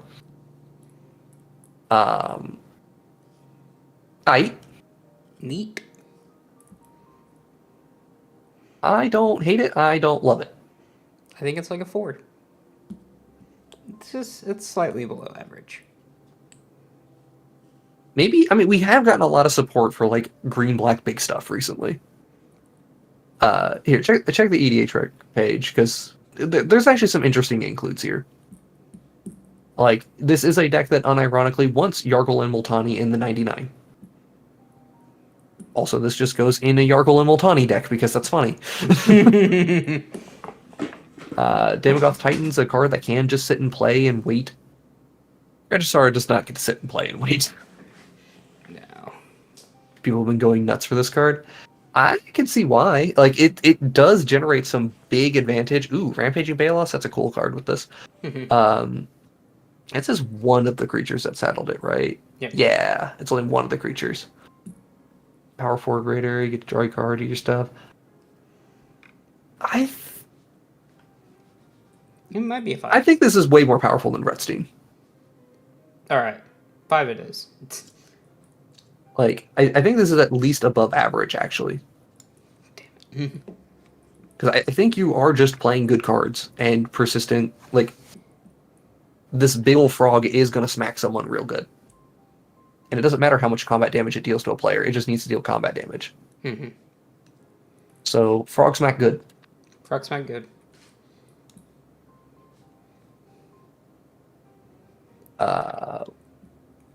Okay, next one. Vraska. Hello there. Hello there, Veraska. This is Vraska the Silencer, which, by the way, just pause for a second. Why are we reusing titles all of a sudden? Atrada is the Silencer. No, Why are we Veraska reusing is, titles? Jason. Come on. Veraska's obviously the silencer. We can't have two silencers! Anyway, so Vraska the Silencer, 1 black and a green for a legendary creature Gorgon Assassin, 3/3 Death Touch. Whenever a non-token creature an opponent controls dies, you may pay 1. If you do, return that creature to the battlefield tapped under your control. It's a treasure artifact with tap, sacrifices treasure. It becomes a treasure and loses all of its other card types. But not all of its abilities. This is like Shelob. Yep. And because of that, what did we say Shelob was that again? This is just infinitely easier Shelob, by the way. So, Well, paying that cost. okay. Paying that pesky 1 mana. Cool. I'll pay. I'll so pay yeah. 1 mana for certain creatures any day of the week. Like, Yeah. By the way, we had Shelob as a 5, and I don't think I'm changing that. I don't think we can change that. I think that is a fair assessment. So, Vraska, yeah, play green black treasures and sacrifice, and just play the rock. Yeah, we're just playing the rock. Then guess what, Jason? I love me playing the rock. I love me playing some of the rock. Yes, Michael, she got better at the end. Robbo, what happened is, if you have not read that story, I do highly recommend reading it because it's actually a really, really good story. The 2 epilogue stories that we got. But basically, Jace managed to section off a part of his mind to maintain his sanity, and he was able to influence his mind to treat the virus, or to treat the Phyrexian oil as a virus. So his body was able to fight back against it. He eventually was able to recover himself enough that he was able to then grab Vraska, implant the same ideas in her mind, and then Jace, now having unlocked all of his memories, because he had lost all of his memories multiple times over, he now remembered his mother is a healer, and he immediately went back to go see Mama. Great story. Highly recommend it. Good story. Very good story. Also now, Jace and Vraska are parents. Totally, 100%. Yep. They adopted. They also canonical. Legitimately canonical. Jace hits it raw. We know this. I mean, look, we already knew he fucked, so. So, continuing on here.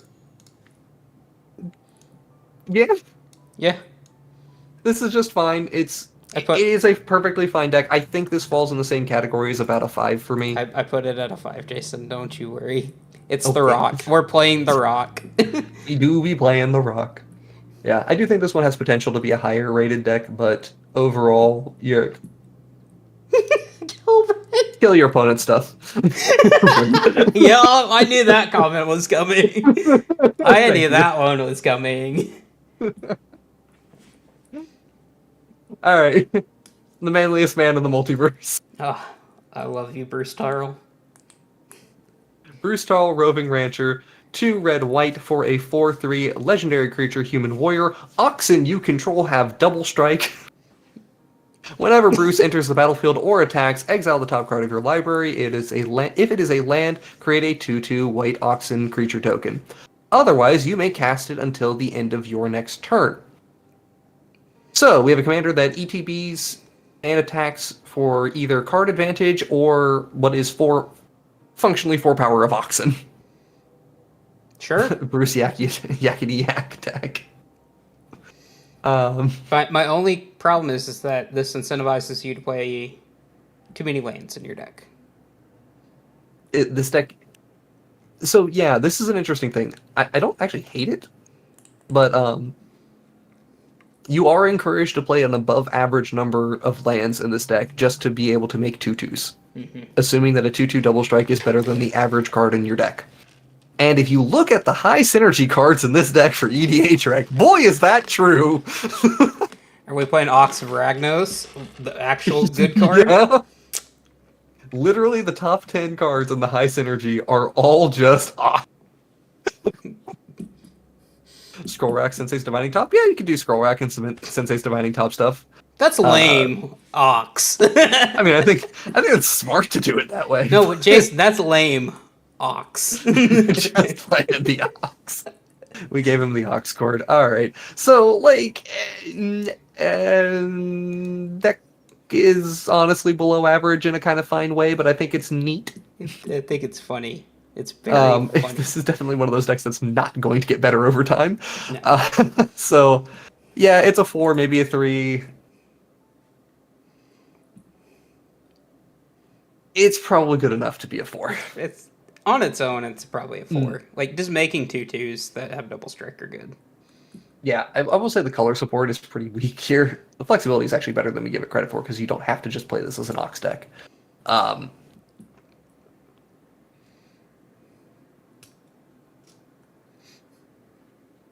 Robo, you disagree with what? You disagree on the rating? Why? Yeah. Yeah, I wish it did include Minotaurs. Minotaurs would be sick to have here, honestly. My thing on this is, and honestly, the main reason why I do think that this is a below average deck is, honestly, it has 3 toughness. Yeah. If Bruce had 4 toughness, I would genuinely think we probably have just a straight up average deck. Because, yeah, it just means we're pretty consistently getting 8 power, or, yeah, what is functionally 8 power into play the turn he comes down. Or it's a 4/4 with card advantage that I can probably get 2 attacks in with ease. I just think that's neat. All right, Jason. We have another Boros deck? We do have another Boros deck. Second to last signpost uncommon. We love signposts and comments. Oh, wait, we have another Boros deck after this. Okay. I actually think this card's pretty decent. Yeah, I think it's solid. So, Ertha Joe, Frontier Mentor. 2 and a red-white for a 2/4 legendary creature core advisor. Whenever Ertha Joe enters the battlefield, create a 1/1 mercenary with the whole tap to give a creature +1/+0 until end of turn thing. And whenever you activate an ability that targets a creature or player, copy that ability, you may choose new targets for the copy. This does not have a once per turn clause. Does not have a once per turn clause. Does not have to be a creature activating the ability, which is extremely relevant. Yes. You just have to target something. Which is piss easy to do. Yeah. So, let's jump down into the EDH rec for this, because I'm going to have to show some of the stuff we're working with here, because this is a card that I think is really actually pretty solid, and it's going to improve over time. The problem is, look at what we're working with right now. We're working with Captivating Crew, which is... okay. Sure. We're working with Lauren of the Third Path, which... I'll be real with you, Chief. How often do you ever activate the ability on Lauren? I've activated it a couple times, actually. Because Lauren is a crime committer, Jason. So many crimes. Double the crimes on this commander. Brash Taunter? Yeah, we're never Brash Taunter. Not here for Brash Taunter. I am Humble Defectoring, though. Humble Defector... Again, like, if we're playing Humble Defector and Yes Man, I feel pretty bad. Giver Runes is perfectly fine. Mother Runes is perfectly fine. Drumbellor, just a good card in the deck. But Jason, Fury Stoke Giant. But Jason, there's Zerda. Everybody's favorite fox. I do love Zerda. I would definitely not try to make this a Zerda companion deck, though, because you literally can't. We're not. But Hanged Executioner, it's okay. Like, the quality of cards we're getting right now is not super high. It's not terrible, it's just not great. And then I go down to utility artifacts and we find out where all the good cards are at. Please show me them. Because, like, honestly, it really is not that many. We can Mindslaver 2 players. We agate the Soul Cauldron to things and put more 1/1 counters on stuff.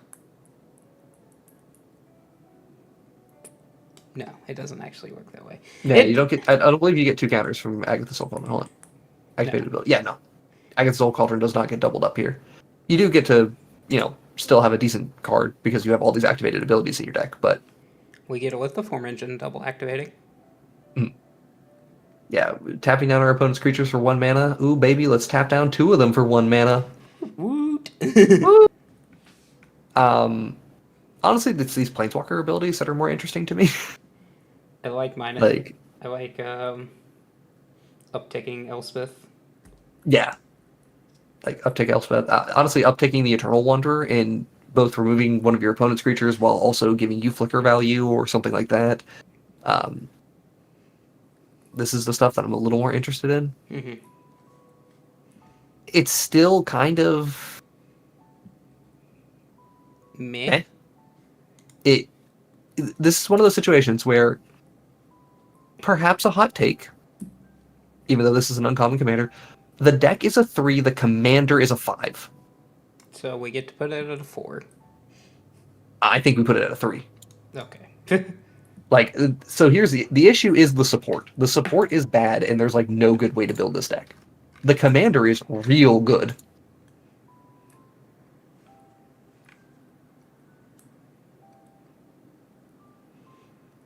And this is also part of the reason why we can say things like Agris Cost, the Spirit Justice guy, he's not that good. At least he tries, though. Alright, we ready to go to the next one? Yep. Alright, so... I'm gonna let you pronounce this one. Great, because I don't know it. I don't know if it's Tai or just Tai. I'll say Tai. Tai Joaquin, perfect shot. We have red and a white for a 2/3 legendary creature, human mercenary.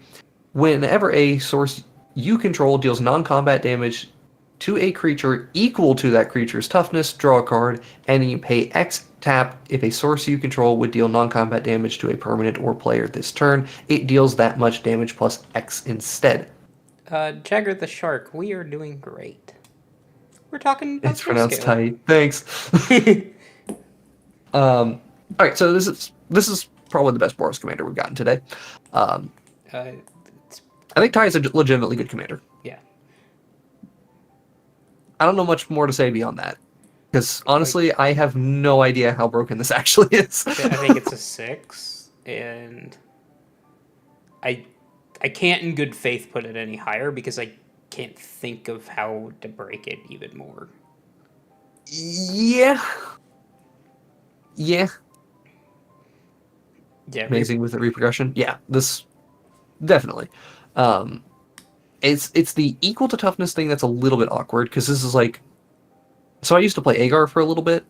Agar was always a little tough to make happen. Boros Burn, yeah.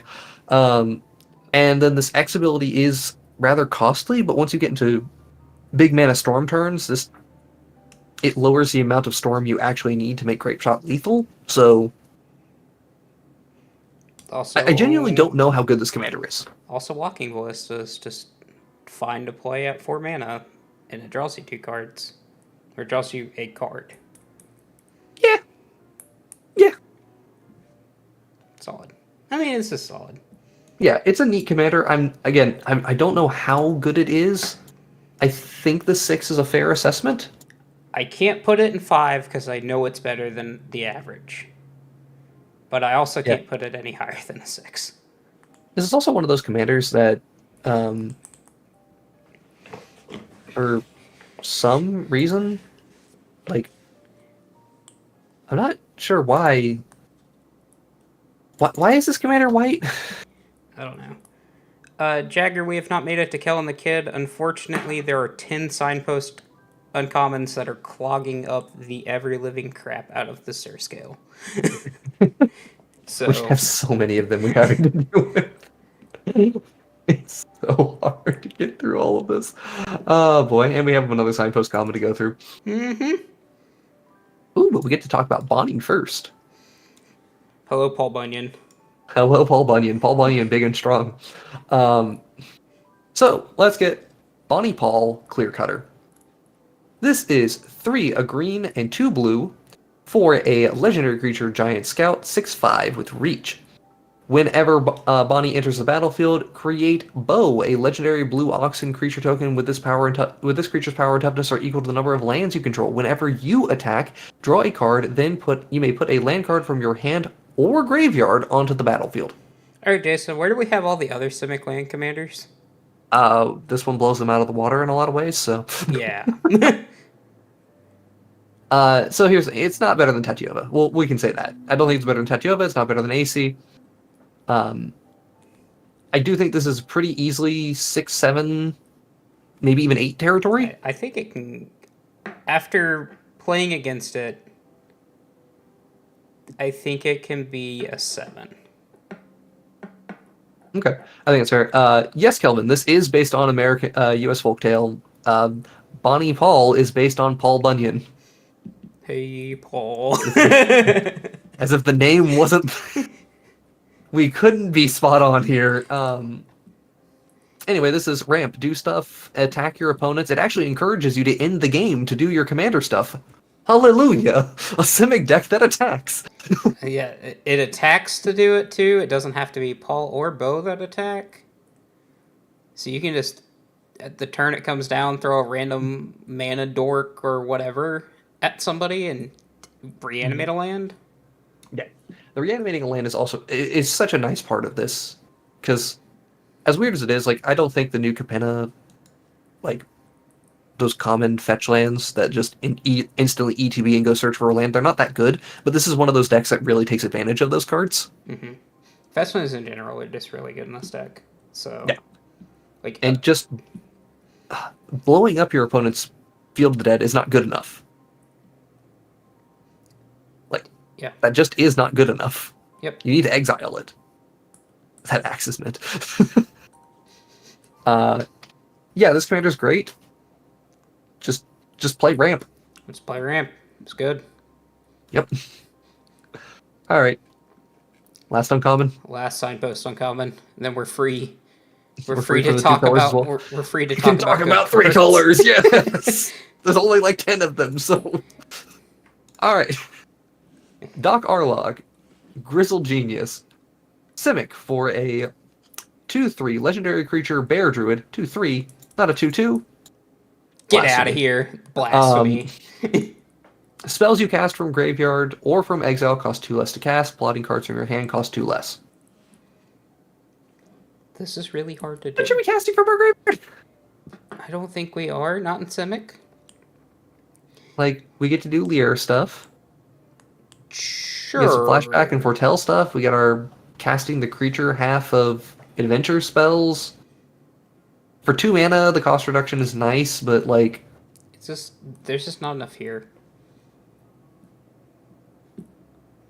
I'm just going to be completely honest with you. There's just not enough here.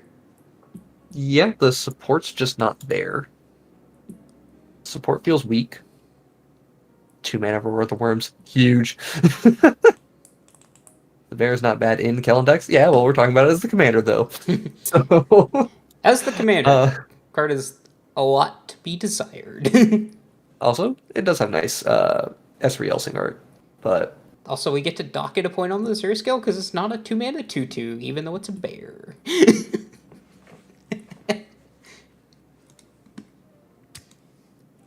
Yeah, it's like a 3. It's just man. This is unbearable. No. I don't even know if it's a 3. Oh, we're just gonna put it in 2 because it should be a 2-mana 2/2? Well, honestly, like, okay, did you look at, like, the EDH rec? It's bad. I already know it's bad. Oh, yeah, like, if you don't have, like, Grolnok running here... Yeah. The cards you're you're playing are just bad. Like, look at the cards we're playing. Yeah, no, I I mean, already knew this was just bad. I didn't even need to look at this, Jason. yeah, yeah, yeah, yeah, Like, yeah, yeah. This is just this is so rough. And there's like, if we had red to work with, this would be a lot easier and a lot better. a lot better. But we don't. I don't want to play adventures with this as my commander. I think that's just bad. I think this is deservedly a 2.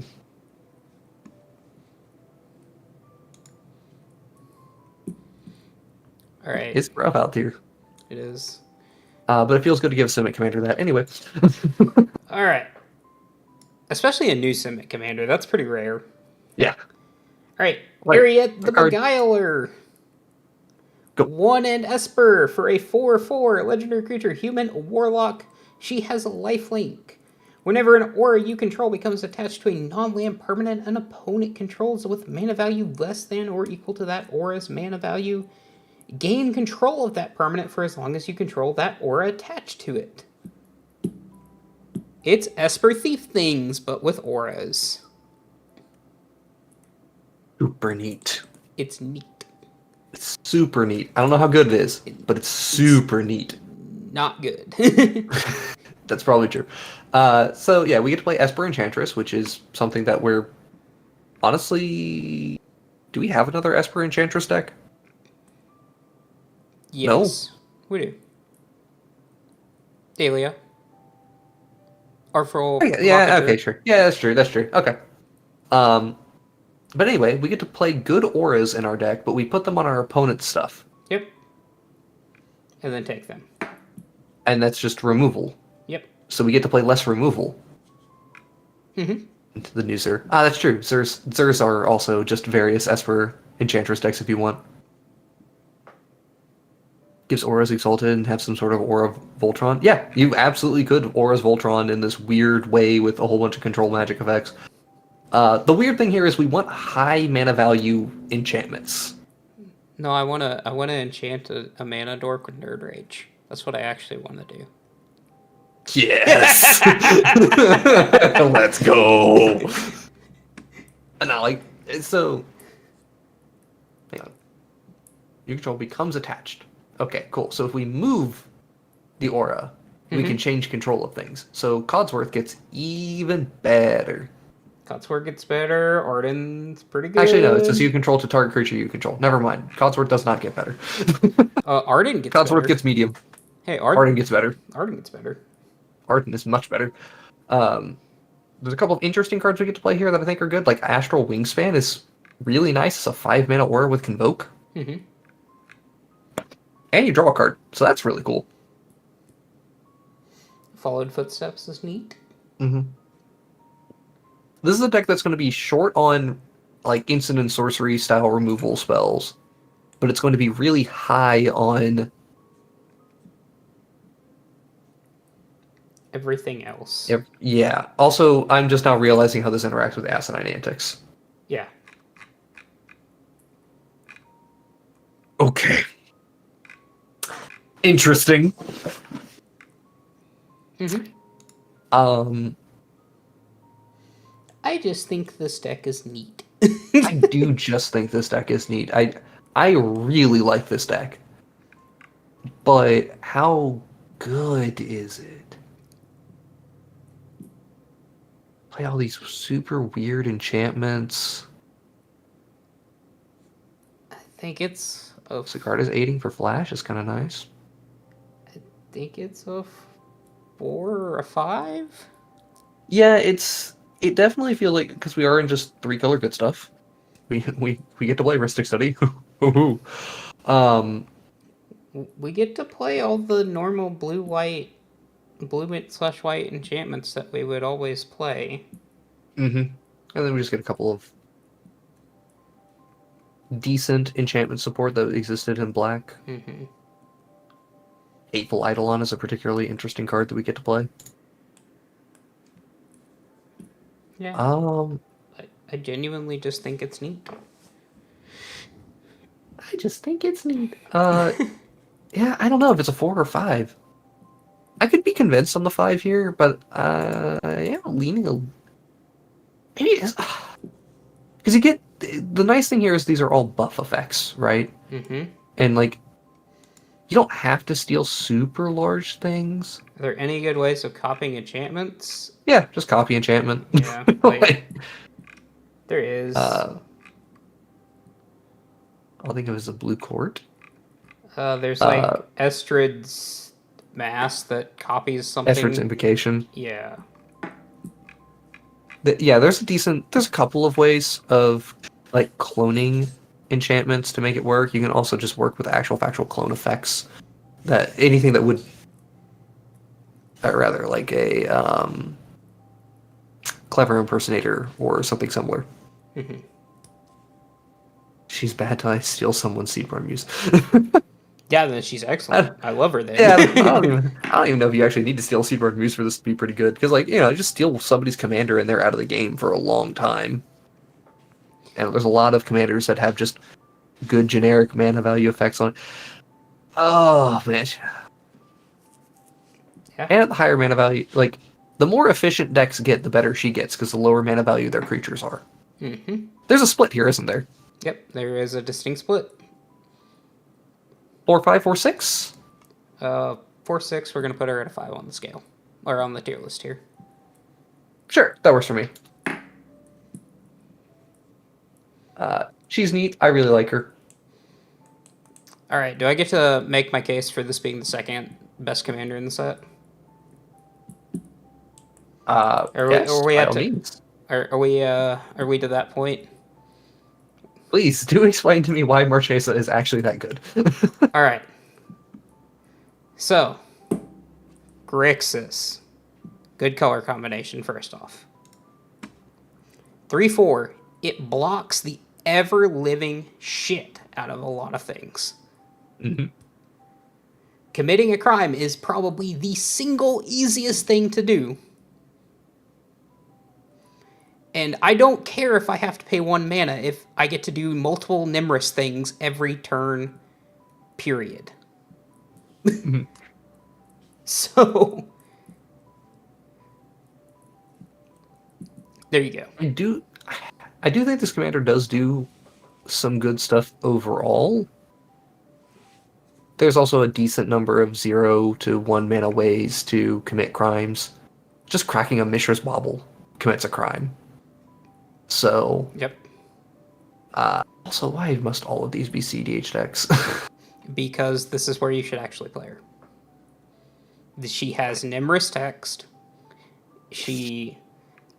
Committing crimes is easy in CDH.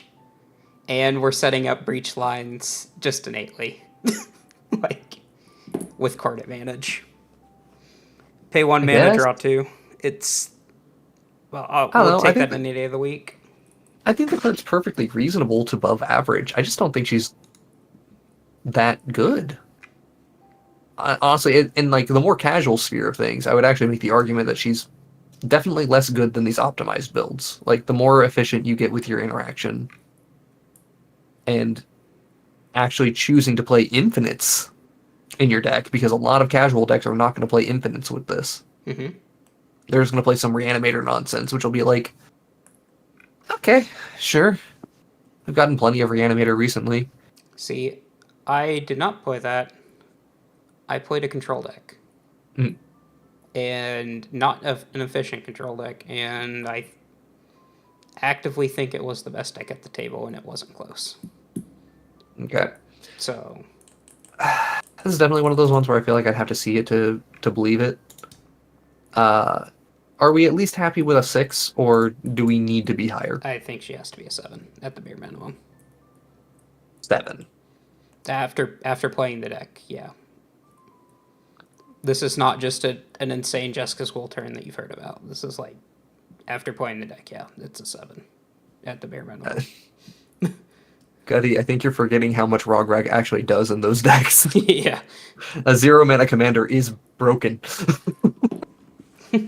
0 mana commander that turns on my Mox Amber is very broken. Yeah. Do not forget that. Yeah. Okay. Yeah, Roxai is very fast. This is not nearly as fast as a deck like Roxai, This is so I don't think this that's is a an apt mid-range comparison. control deck in CDH. This is not Yeah, a Grixis Turbonos deck. yeah. Mid-range control in Grixis colors. It's like okay. For CDH perspective, I should say. This is another situation where like the CDH doesn't tell me enough, honestly. Like it's not speaking to the strengths of the commander. It's speaking to the strengths of Grixis, Mm-hmm. which this does lean into. So like I can easily say 10 out of 10 support on the color support. Like that's easy for me to say. And the flexibility is decent, Mm-hmm. not great. Probably about a 4 or 5 on this flexibility. Probably a 5. Um, actually, probably a 6 because there's quite a few ways you can do committing crimes to do the stuff you want to do. Okay, I'll give the deck a 7, but I think she herself is a 6. Like, if that makes sense, I just don't feel like the card is contributing that much to the deck versus what the deck is contributing to her. And if I was to compare to other commanders up here in the 7s, I think all of them are stronger than her. I think she's stronger than Rakdos. Even with the... Because you can just easily stop the infinite sack out with stuff with it and commit crimes. I guess. Yeah, I don't know. I find mana... 1 mana means a lot to me. 1 mana means a lot, Mhm. except whenever you're playing 1 or 2 mana spells that you're... Okay, I pay 3, but I draw 2 cards. That's how you have to look at it, as I pay 1 mana to draw 2 anytime I cast a spell. Alright. Yeah, okay. It's going to be we'll brought have to see. Saturday, don't worry, Getty. It's still sitting actively sleeved up right now, so... Alright. Let's go into the hottest commander of the set. The spice of the day. The spice of the day... I'm going It's to let Obeka. Jason explain why this is the spice of the day, because I think it's okay. Alright. Obeka, Splitter of Seconds. 1 blue, black, red for a 2/5 legendary creature, Ogre Warlock. With Menace. Whenever Obeka deals combat damage to a player, you get that many additional upkeep steps after this phase.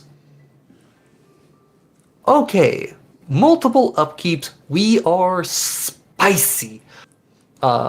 This is the type of card where we get to do some very, very interesting permanents and cards that you wouldn't get to play with. I'm not necessarily saying this is the most powerful deck at the table here, but this is really interesting. All of the courts. All of them. Give them all to me. The courts are interesting.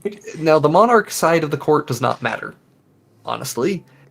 If you get the Monarch and you keep the Monarch, that's cool and all. If you do it in your upkeep, I don't know, you play it pre-combat, swing with Obeka, get the thing, and then you immediately get the Monarch upkeep triggers, which is pretty sick.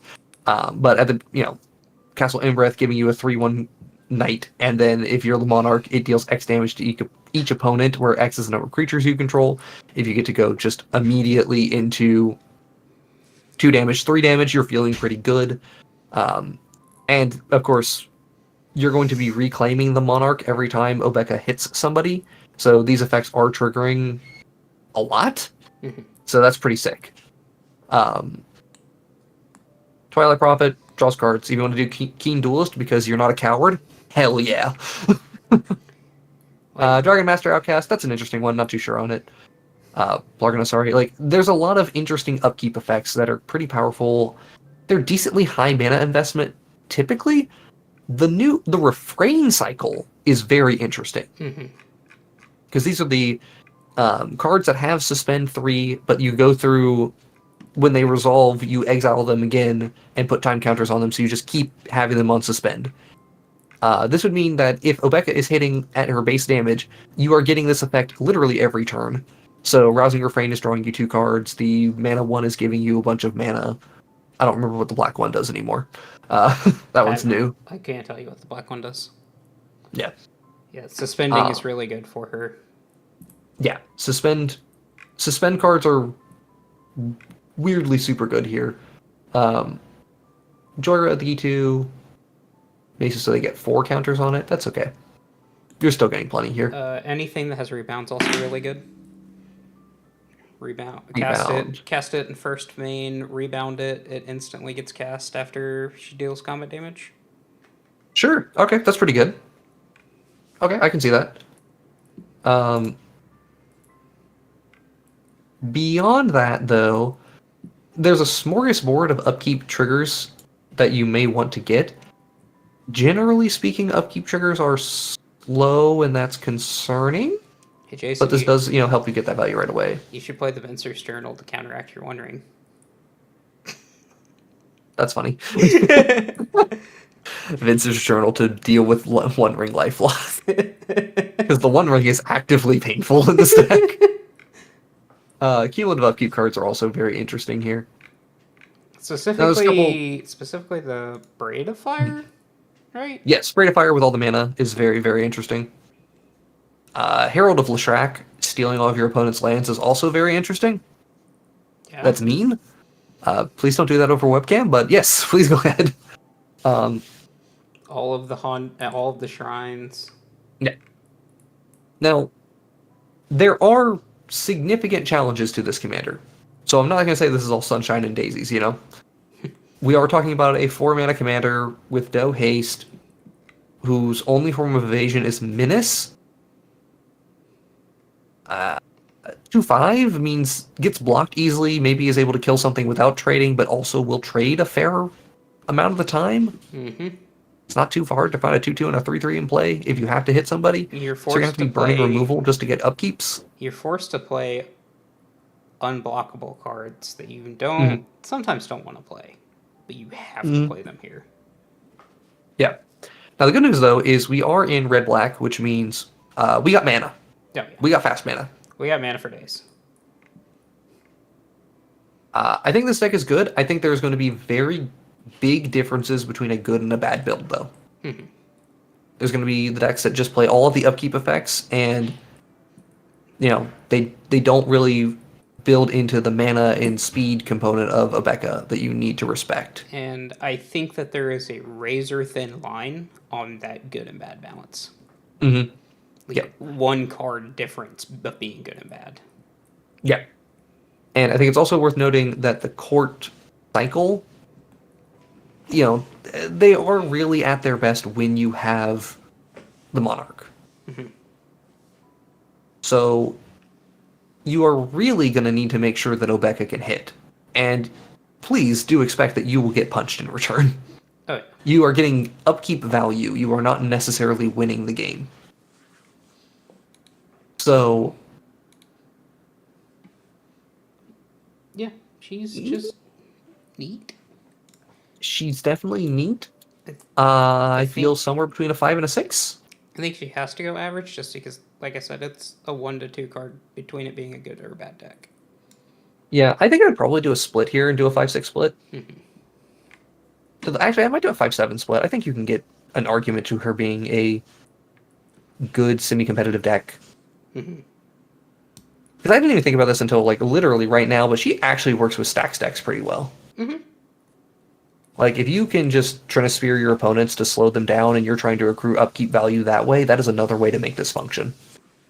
I think that's a good angle to this deck. Feel like everyone wants to remove her? Yeah. Yeah, you cannot let the Obeka connect at all. You absolutely cannot.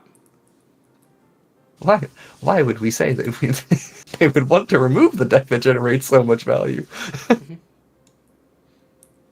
Man, I think I need to bump down her support, but up her as a card. She is good as a card. Mm-hmm. Not perfect, but she's good.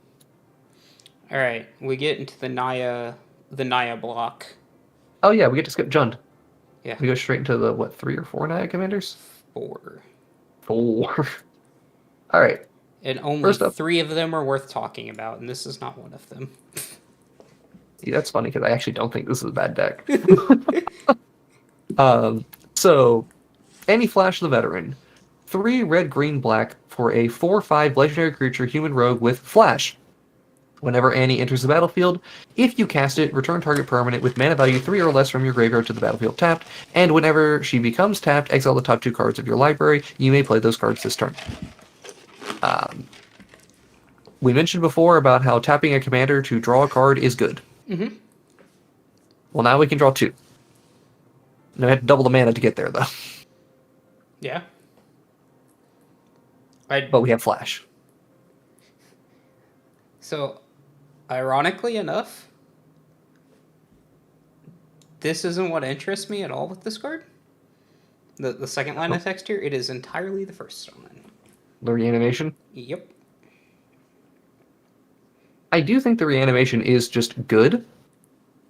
I do view it a little bit more as kind of like the cherry on top. Because it's like, we just have a solid commander that we get to reanimate some cool stuff. We're not really sacrificing stuff that often, are we? All of our fetch lands, quite a Sure. few, like Steve's, a lot of our ramp pieces get sacrificed, so... Yeah. Honestly, I don't want to spend a ton of time on this commander because I do think the other ones are more interesting to talk about. Yep. I will make a case that Annie is a 5. I can agree with that. Okay. Like I said, not worth talking about, doesn't mean bad, but just No, not I think it's a very open-ended deck. Alright. Okay, this boy. We need Sam. Yeah, we do. Alright, can you read them off? Alright, Geral, Mirror of the Wilds, Naya for a legendary creature, human shaman, 3/3 with haste. Non-token creatures you control have tap. Create a token. That's a copy of target token you control that entered the battlefield this turn. Okay, so this can be quite absurd. Yes. My thing about Geral that is interesting... Again, I don't know how good it is, but... So you can do like the whole myriad, make myriad token copies of things, and you can... Various... Like, What? the main thing I'm interested in is, okay, if I assemble my, like, Village Bellringer effect, right? Mm-hmm. I make a token copy of my Village Bellringer. Yep. Geared now can make a token copy of the Village Bellringer to untap Geared to make infinite number of them. Now, this one won't necessarily have haste. Well, these ones will, actually, because of just how this card works. Yeah, I mean, this is just Naya Kiki Jiki in the command zone with extra steps. Yep, it is. And at 3 mana? Yeah. It is as good as you think, or as good as you're talking yourself into it being. Like, Yeah, it's just solid mid-range, mid-range backup plan with fast combo as an option. Like, shit. I've literally seen this card make a couple 4/4s in a turn, and I was like, huh. That's genuinely terrifying. Yeah, it goes wide real fast, decent sized board, copies really good things. Like, I mean, this is not hard to do. If you just build this as, like... My thing is, if you build this as regular tokens, right? If you're saying, like, yes, I'm going to make my 2/2 knights, and then I'm going to copy a 2/2 knight. This is not impressive. okay, Jason, that is not what we're doing at all according to EDH Rec. We're playing Jaxus, Okay, good. That's we're not playing what we're Kiki doing. Jiki, we're playing Felden. We're doing the correct things here. We're doing the correct things. Good to know. Okay. We've got Terror of the Peaks in here in 35% of the decks, not only just because it's a new card within the... Well, new. It's a reprint within the set. But it's also just a way that kills people. Atali's here, because, yeah, Atali makes sense, because Heat Shimmer Atali stuff. 7? 7. Ooh. I think that's a fair assessment, at least. Alright, Jason, it's time for the cutest commander in the entire set. in my opinion. I like the other cute commander more. This one is adorable, and you have to admit it. Oh, it absolutely is. So, this is Kiri, Talented Sprout. 1 red, green, white for a 0/3 legendary creature plant druid. Other plants and tree folk you control get +2/+0. At the beginning of your post-combat main phase, return target plant, tree folk, or land card from your graveyard to your hand. It's fine. It's okay. It is strictly okay. Yeah, like it gets the land back so you can replay the lands, do some of that loopy stuff. Tree folk and plants are not exactly the most powerful cards to work with. Again, adorable commander, but adorable is not nearly enough when I need to be, beating up my enemies. I said this Feels like a 4 to me. I said this is the perfect Shelby commander for the set. I guess that makes sense, yeah. Yeah, I think this commander's a 3 or a 4. I'm not sure. I'm gonna put it at a 3. You think 3? Okay. Yeah, I'm not going to complain either way on this. Plants and tree folk are just not good. Yeah. Not enough that we really want to be antheming them and rebuying them specifically. Also, it doesn't help that EDH Rec has literally no decks for this. So it's a little hard to make the assessment. Alright. So I know where Jason's gonna put this at, and I'm gonna say this is a 7. Thank you. This is a 7. So, Yuma, Proud Protector. 5 red, green, white for a legendary creature, human ranger, 6/6. This spell costs 1 less for each land card in your graveyard. Whenever Yuma enters the battlefield or attacks, you may sacrifice a land. If you do, draw a card. Whenever a desert is put into your graveyard from anywhere, create a 4/2 green plant warrior creature token with reach. Mm-hmm. Okay, Yuma is good. He's making a really bad card type good. Yes. And just playing him as a fair deck, fair deserts stuff, is 5/6 maybe. Mm-hmm. Probably a 6 because it's just you don't have to go that deep on the Yeah. desert, and you can do some really nice optimizations. Except we're gonna play dredge combos. And here's the spicy tech. So when we were building this deck, I noted that Greater Good works really well with this commander. Surprising, Greater Good works great in a deck. Who would have ever fucking thought about that? Yuma does not care where the desert came from, so long as it went to the graveyard. So, if you can get a desert into your hand, or have a high enough density of deserts and keep discarding cards, you can keep going. You can use dredge cards to replace the first draw to put more deserts into your graveyard to increase the probability of hitting. And you will be able to mill out your deck doing this, basically. Where do we go from there? We put in a Shuffle Titan, and we keep going. Mm-hmm. So eventually, we're going to create some sort of loop where we're just having an infinite number of enter the battlefield or sack effects. We're going to be drawing an infinite number of cards. Not that Green cares that much about, individual times that you draw cards, but it's worth noting. There is some way with this deck to just win on the spot with Yuma. I don't know the exact build, and I don't think you have to play bad cards to make it happen, aside from, a Golgari Grave Troll, a whatever the Golgari Brown Scales is, and a Shuffle Titan. That's all you have to play out of the bad cards to make this just kill people. Yep. So I think that is what bumps Yuma up to being a 7. The loop is non-deterministic, yes. This loop sounds non-deterministic? Yes, I believe this would be considered a non-deterministic loop, so you would have to play it out. The problem is, and this is the only problem with it, is a very frail loop. It is a bit frail, yeah.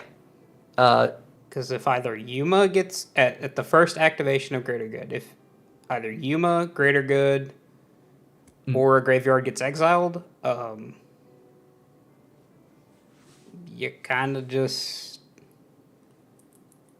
Or with the Shuffle Titan trigger on the stack as well. if the graveyard gets exiled. It folds pretty hard. Yeah. You need your pieces to stay in play, and nobody should look at a greater good out of this deck and go, "Oh, that's fine." Yeah, you should absolutely be dealing with the greater good, because either way, when they're just making 4/2s fairly, greater good's still probably their best card in the deck. Yeah. The other thing about this non-deterministic combo is, I think there's one other piece that might be needed, because as you go through this loop, you are netting one card in your hand. So you will draw your entire deck. Kelvin, you don't want to actually do Alter Dementia also works, but it's a little bit rough as well. Alter Dementia, I mean, once you eventually draw your entire deck, because that will be part of this, this does become deterministic after a while. Yeah, you can make this deterministic. It's just really, really long and hard to do that. But this is a deck that I'm gonna have to brew a little bit more to work out the details on. To like, how good is Yuma if you truly optimize it. I know you said a 7. I think I might want to do like a 6-8 split. Because we don't know. Because the combo is pretty frail. So it's not even that the combo is frail. It's just that most people aren't going to play it. That's true. It's just, I think that most people are going to play a pretty average Deserts deck, and I think it's a surprisingly above average Deserts commander. But it has this very, very niche specific combo that opens up this weird possibility. Let's test it during the week. I might be able to get some games in this week. I am not sure. There's a few things I need to work on this week, but I can try to do that. I was going to say, during the week, no, for sure, game night. Jason can have it. So, more than likely.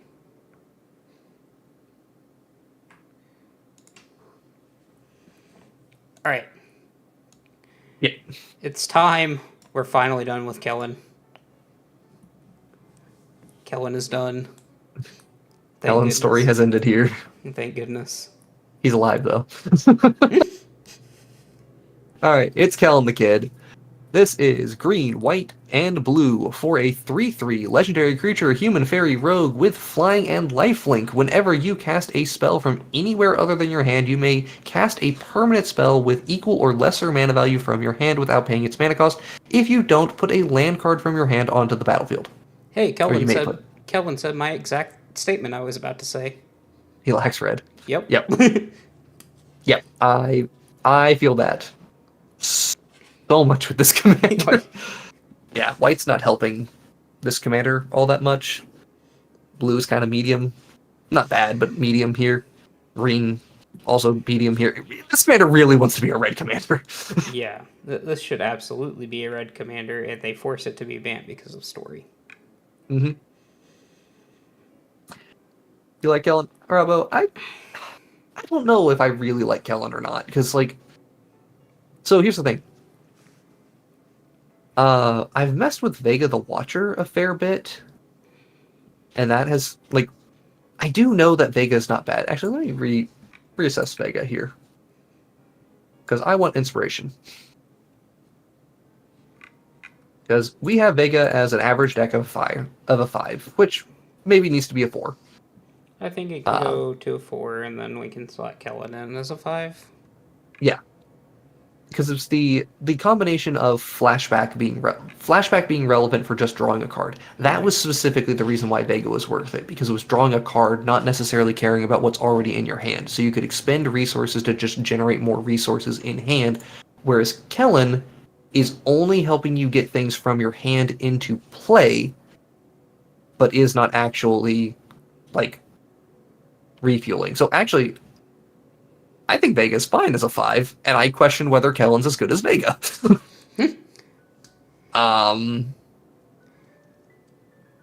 Foretell and Plotter are neat mechanics. They're not good. Yeah, Kellen's maybe a 5 still. Fine card. It's not a great card, though. It's not like Bant can't draw cards, though. Do we just have enough decent Foretell and Adventure cards where this is actually fine? Its flashback is the thing that I care about. I see a lot of people are not playing this as flashback, and I think Yeah. flashback is really where you should be looking.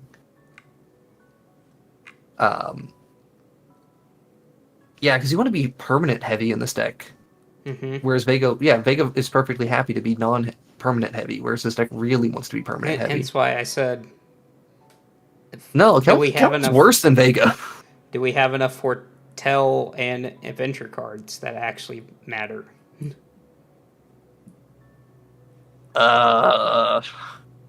Foretell, definitely not. Adventure, probably close. Cascade, not enough. But the Cascade cards that we would play are very good.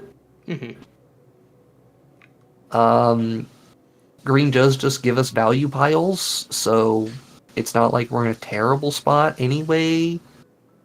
Suspend does work here, yes. Suspend's on the slower side, but it does work. It's still like a 5. Yeah, I think it can squeak into a 5. I don't think Kellen's that good. Let's put that out right. Kellen is not the best part of this deck. All right. So here's our boring but really good Mardu commander. Like, as much as I hate saying it, because Olivia is like one of my favorite Magic characters. This card is very boring. It is still quite good. Do not. What does it do? Olivia. Opulent Outlaw. 1 and Mardu for a legendary creature, a vampire assassin. Flying lifelink. Whenever one or more outlaws you control deal combat damage to a player, create a treasure token. 3 mana. Sacrifice 2 treasures. Put 2 1/1 counters on each creature you control. Activate only as a sorcery. And she's a base 3/3. Face Puncher text is still good, regardless of being restrained to creature types. Yeah, I'll agree with that. The creature types here are not the worst. I mean, specifically, rogues, pirates, and warlocks are decent. And some of the new assassins are, when we get there, will be pretty decent. Yeah. The rogues are actively good. A lot of pirates are actively good. A lot of the pirates are actively good, too. And a lot of the warlocks in the game are also actively good. And this is why I've been telling people, like, yeah, the deck doesn't have coherency, but you just play all the good cards in Mardu, and it kind of works. Yeah, it plays good enough cards. I really hate that it's 3 mana plus sacrificing 2 treasures. Because that's like a functional 5 mana commitment for 2 counters on each creature you control. Not the worst, but it's like... that's a little rough. It's pretty rough. I will not deny that. Do we have to worry about Dockside looping? I don't think we're going to randomly see too much of Cloudstone Curio in here. Yeah, it's not 7% of decks. I think because the one thing that actually could loop it in the treasure deck isn't here because it's not a outlaw.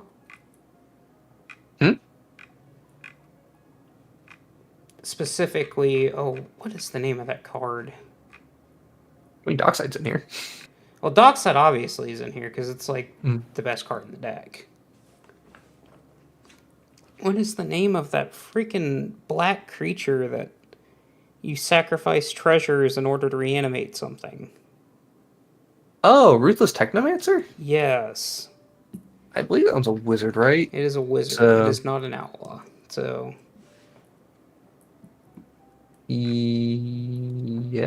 Yes, human wizard. Okay, sure, but I mean, that's just one of the easier ways of looping it. I just looked at Cloudstone Curio and Dockside Extortionist and said, hey, look, we can loop it. Plus, we're in Mardu, which is like the easiest color combination to just reanimation loop creatures as well. So yep, we got plenty of options if we want to. Not my favorite choice though. Like I said, I think the deck's fine. It's just kind of dull, as you mentioned. It's boring but good. Boring but good. It feels like 5. Yeah, maybe a 6. The creatures are just so that you get to play are just so good. I can maybe see it. Honestly, I still feel like a 5 here. It feels average to me. Now we have the weird, interesting Marduk commander. Let's go!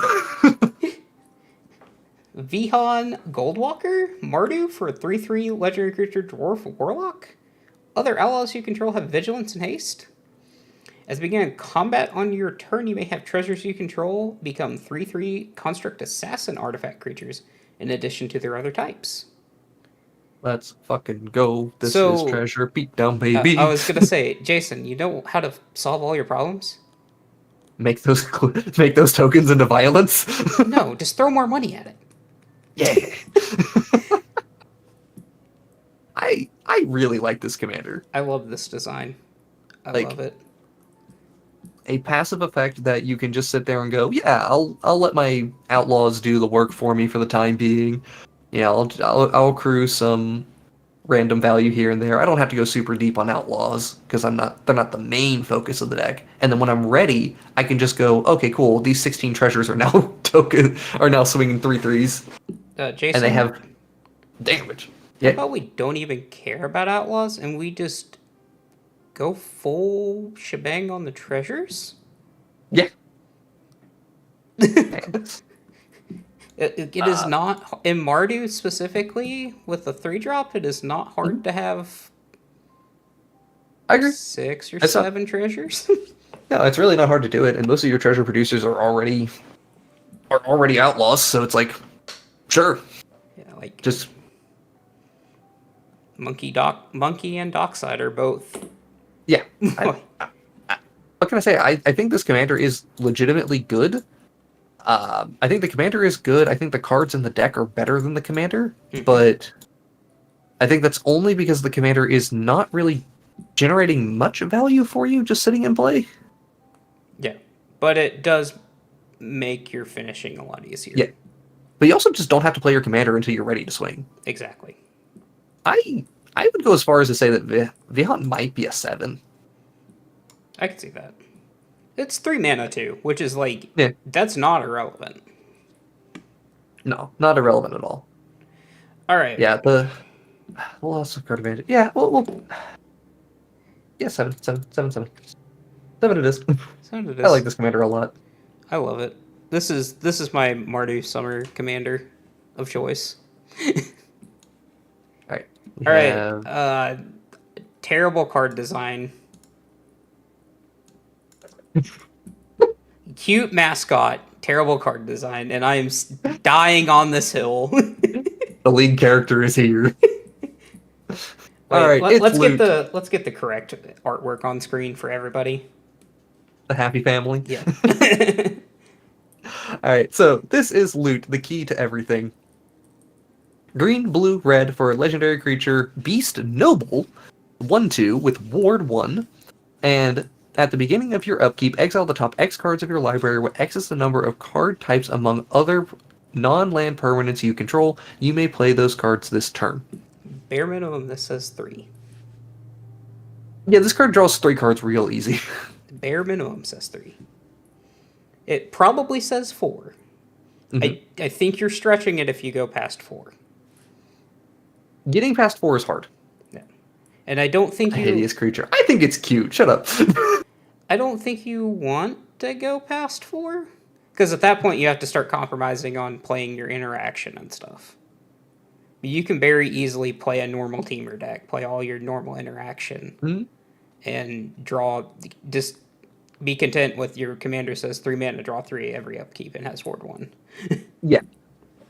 One thing I do find hilarious about this commander is how many of these battles are just legitimately good or playable in this deck. Invasion of Zendikar is the explosive veggies we didn't know we needed. Yes. Invasion of Zendikar Invasion of Zendikar is good. The one in particular that I find fascinating is Invasion of Kaldheim. Kaldheim is really good here. Because that gives you a battle, a artifact, and a creature for 2 mana. Yep. And it can come down the turn before loot comes down. Yep. Don't make me remember the battles. Someone didn't watch the last stream. You mean Kaladesh, not Kaldheim. Oh, sorry. Yeah. Call Time's good. But Kaladesh is the best one. Yeah, the battles are legitimately good in this deck. You just play all of your normal teamer from Exile synergies that you are going to play anyways because you're playing teamer. Let's be real here. Yeah. Like, And you can choose to do like more spell combo-y sort of stuff as well. I don't think the spell combo-y stuff is worth doing, honestly. I just think playing this as mid-range value pile where you're drawing 3 to 4 extra cards every turn compared to your opponents, and you just get to, yeah, I'll play my big dumb Atali. My big dumb Atali's better than your big dumb Atali. Like, yeah, it's just Commander good. Commander's good. It's just boring. Yeah, 7 or 8? 7. 7. Okay, I think that's fair. Because I've seen this thing. I can just see many scenarios where this thing just kind of bricks. Yeah. So It is worth noting. I know we give Wizards some crap for putting Ward on everything. This is a small value engine commander. These are kind of the areas that I think where Ward makes a little bit of sense. Ward is fine here. Yeah. It's not egregious. It's not Ward 2. It's just Ward 1. Mm-hmm. So it's whatever. Yep. All right. Next card. Okay. We have Riku of Many Paths. So this is green, blue, and red for a 3/3 legendary creature human wizard. Whenever you cast a modal spell, choose up to X, where X is the number of times you choose a mode for that spell. And you can either exile the top card of your library, you may play it until end of turn, or the end of your next turn. Put a 1/1 counter onto Riku, it gains trample until end of turn, or create a 1/1 burp. Neat. I like neat this commander. I love this card design. Mm-hmm. Actually caring about modal stuff. Like, modal spells are some of my favorite things to cast in the game.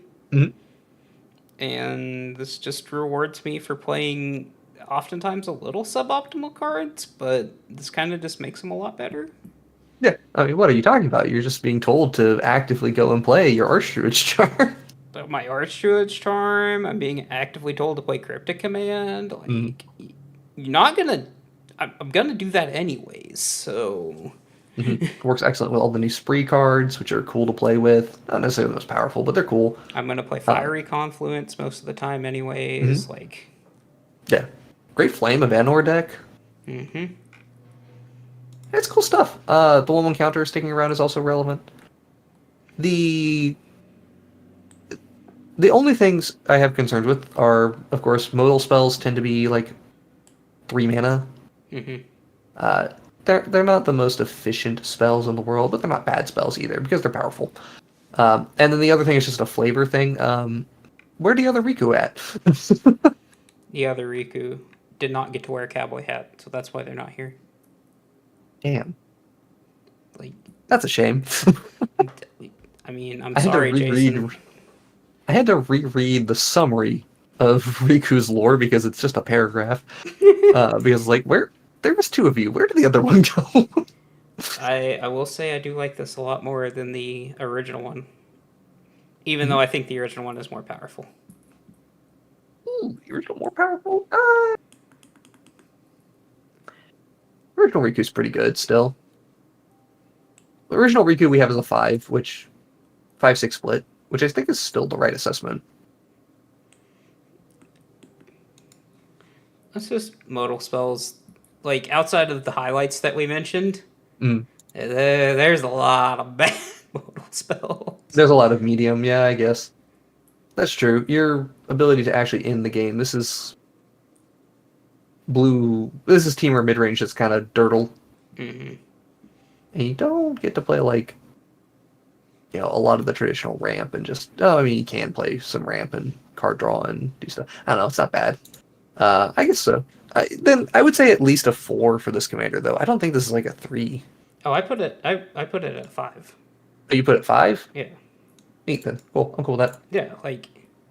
I think you get enough advantage even though you have to play bad cards. It's just I can't justify it going above a 5.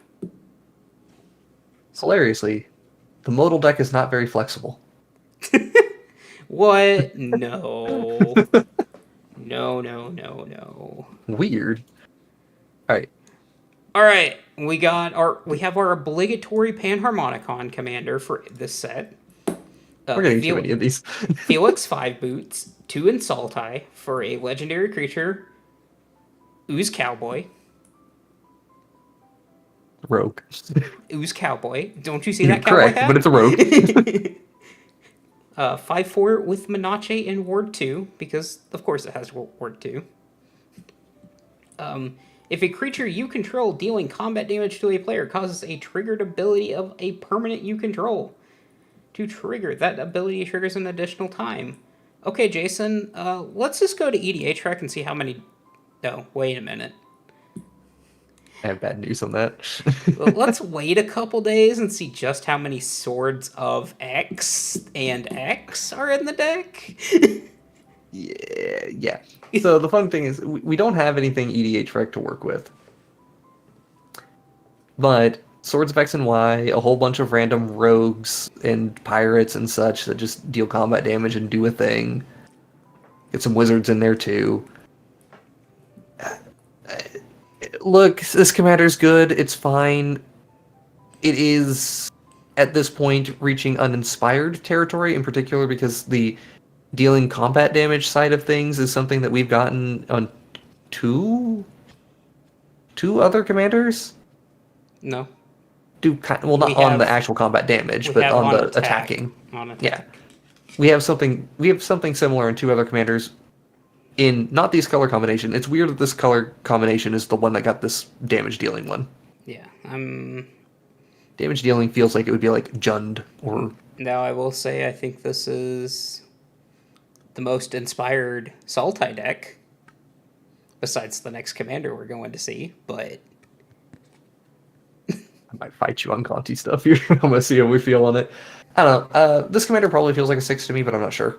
No, that wasn't a knock at Gonti stuff. That was a knock at Sultai being the most uninspiring color combination to exist in the game. That's fair. But anyway, Like 5. Yeah. 5 or 6? I'm going to put it at a 5.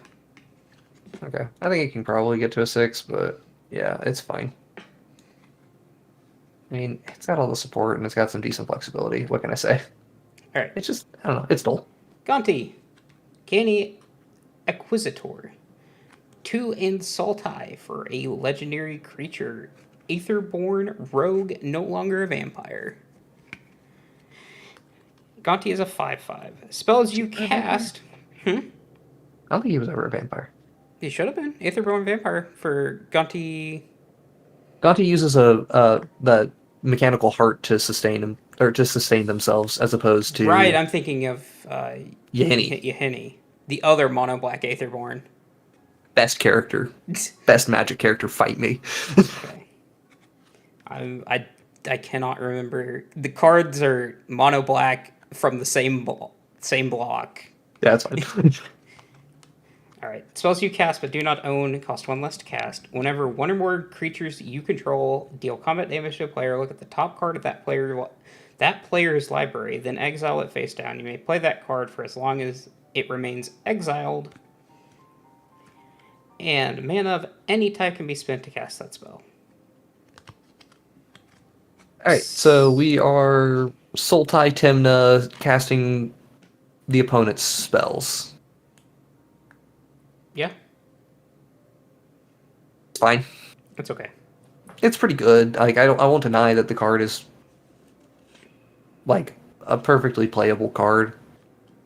It is just, I don't know, manipulating the top cards of your opponent's deck is near impossible, so you're just getting what you get. If this was just drawing cards from my own deck, I would feel better because my strategy helps me more than my opponent's deck. Yeah, this is always my problem with steal your opponent's stuff decks, is that you're way too reliant on what your opponents are playing. So if your opponents are playing some super high value stuff, like they're playing mono green, yeah, you probably are gonna get something good off your hit. Yeah, just go punch the other Sultai deck, you know? Yeah, like, or But- go punch the Simic deck, right? Yeah, you'll draw cards, you'll do some valuable stuff. It's just, I don't know. It's got fine enough options. You want evasive creatures like rogues and ninjas and flying creatures.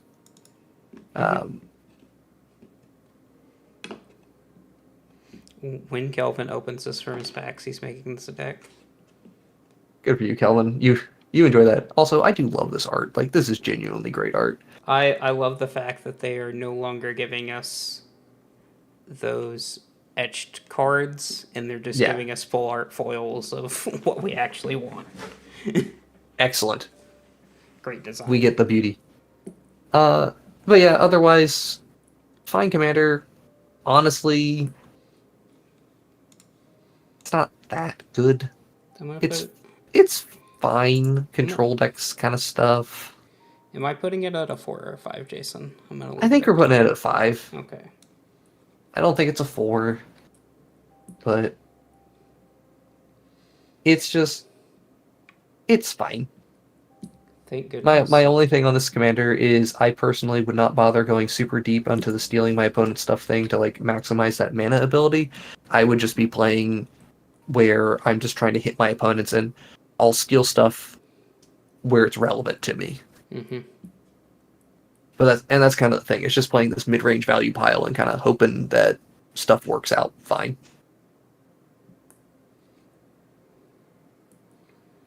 All right. So this is our whole list. That's 52. All 52 commanders, which I am surprised we actually completed all 52 today. I thought we would have probably gotten to like right to the 3 colors and had to stop. Keep in mind, there's like 10 or 12 commanders that just aren't worth talking about. At least not spending time on. Like, We've got our single 8, which is still Lee. Our 7s include Marchesa, Satoru, Rakdos, Bonnie Paul, Gered. I forget the name of the new dude that I really like, but he's cool. And Loot. And then from there, a lot of 5s in this one. This is actually higher than average what we get for new sets. Because we usually have a big glut of 4s. I think this set is a higher than average set. Yeah, definitely. I'll probably want to compare in the Discord later. I'll probably be comparing it to the last one we did and seeing how it compares overall. Because the bell curve here is, just the distribution here is way more centered on 5s than you would expect. Honestly, as weird as it sounds, saying an average deck is, we typically get a lot more below average. Yeah. Nowadays. Because they just staple legendary on creatures that don't need legendary. Yep. All right. All right. Well, with that, I think we are done for the day. Everyone, thank you all very much for coming out and watching the show with us. We will be back again next week, I think. We'll have something planned for you. I'm not entirely sure. We'll probably be brewing one or two of these new decks with these new commanders because I have some inspiration. I am interested in seeing what we can do. If you want to hang out with us, join our Discord. If you want to follow our social media, it'd be greatly appreciated. We also have a Patreon if you'd like to support us financially. All those are options. Otherwise, just look out for our next video that'll be coming out on Saturday, obviously, with Outlaws of Thunder Junction coming out this weekend. We have Outlaws of Thunder Junction commanders. You might have heard 1 or 2 of them that are probably going to be appearing in that video. They're either appearing in this week's video or next week's video. Yep. All right. Thank you all very much, everyone. Have a smooth day. All right.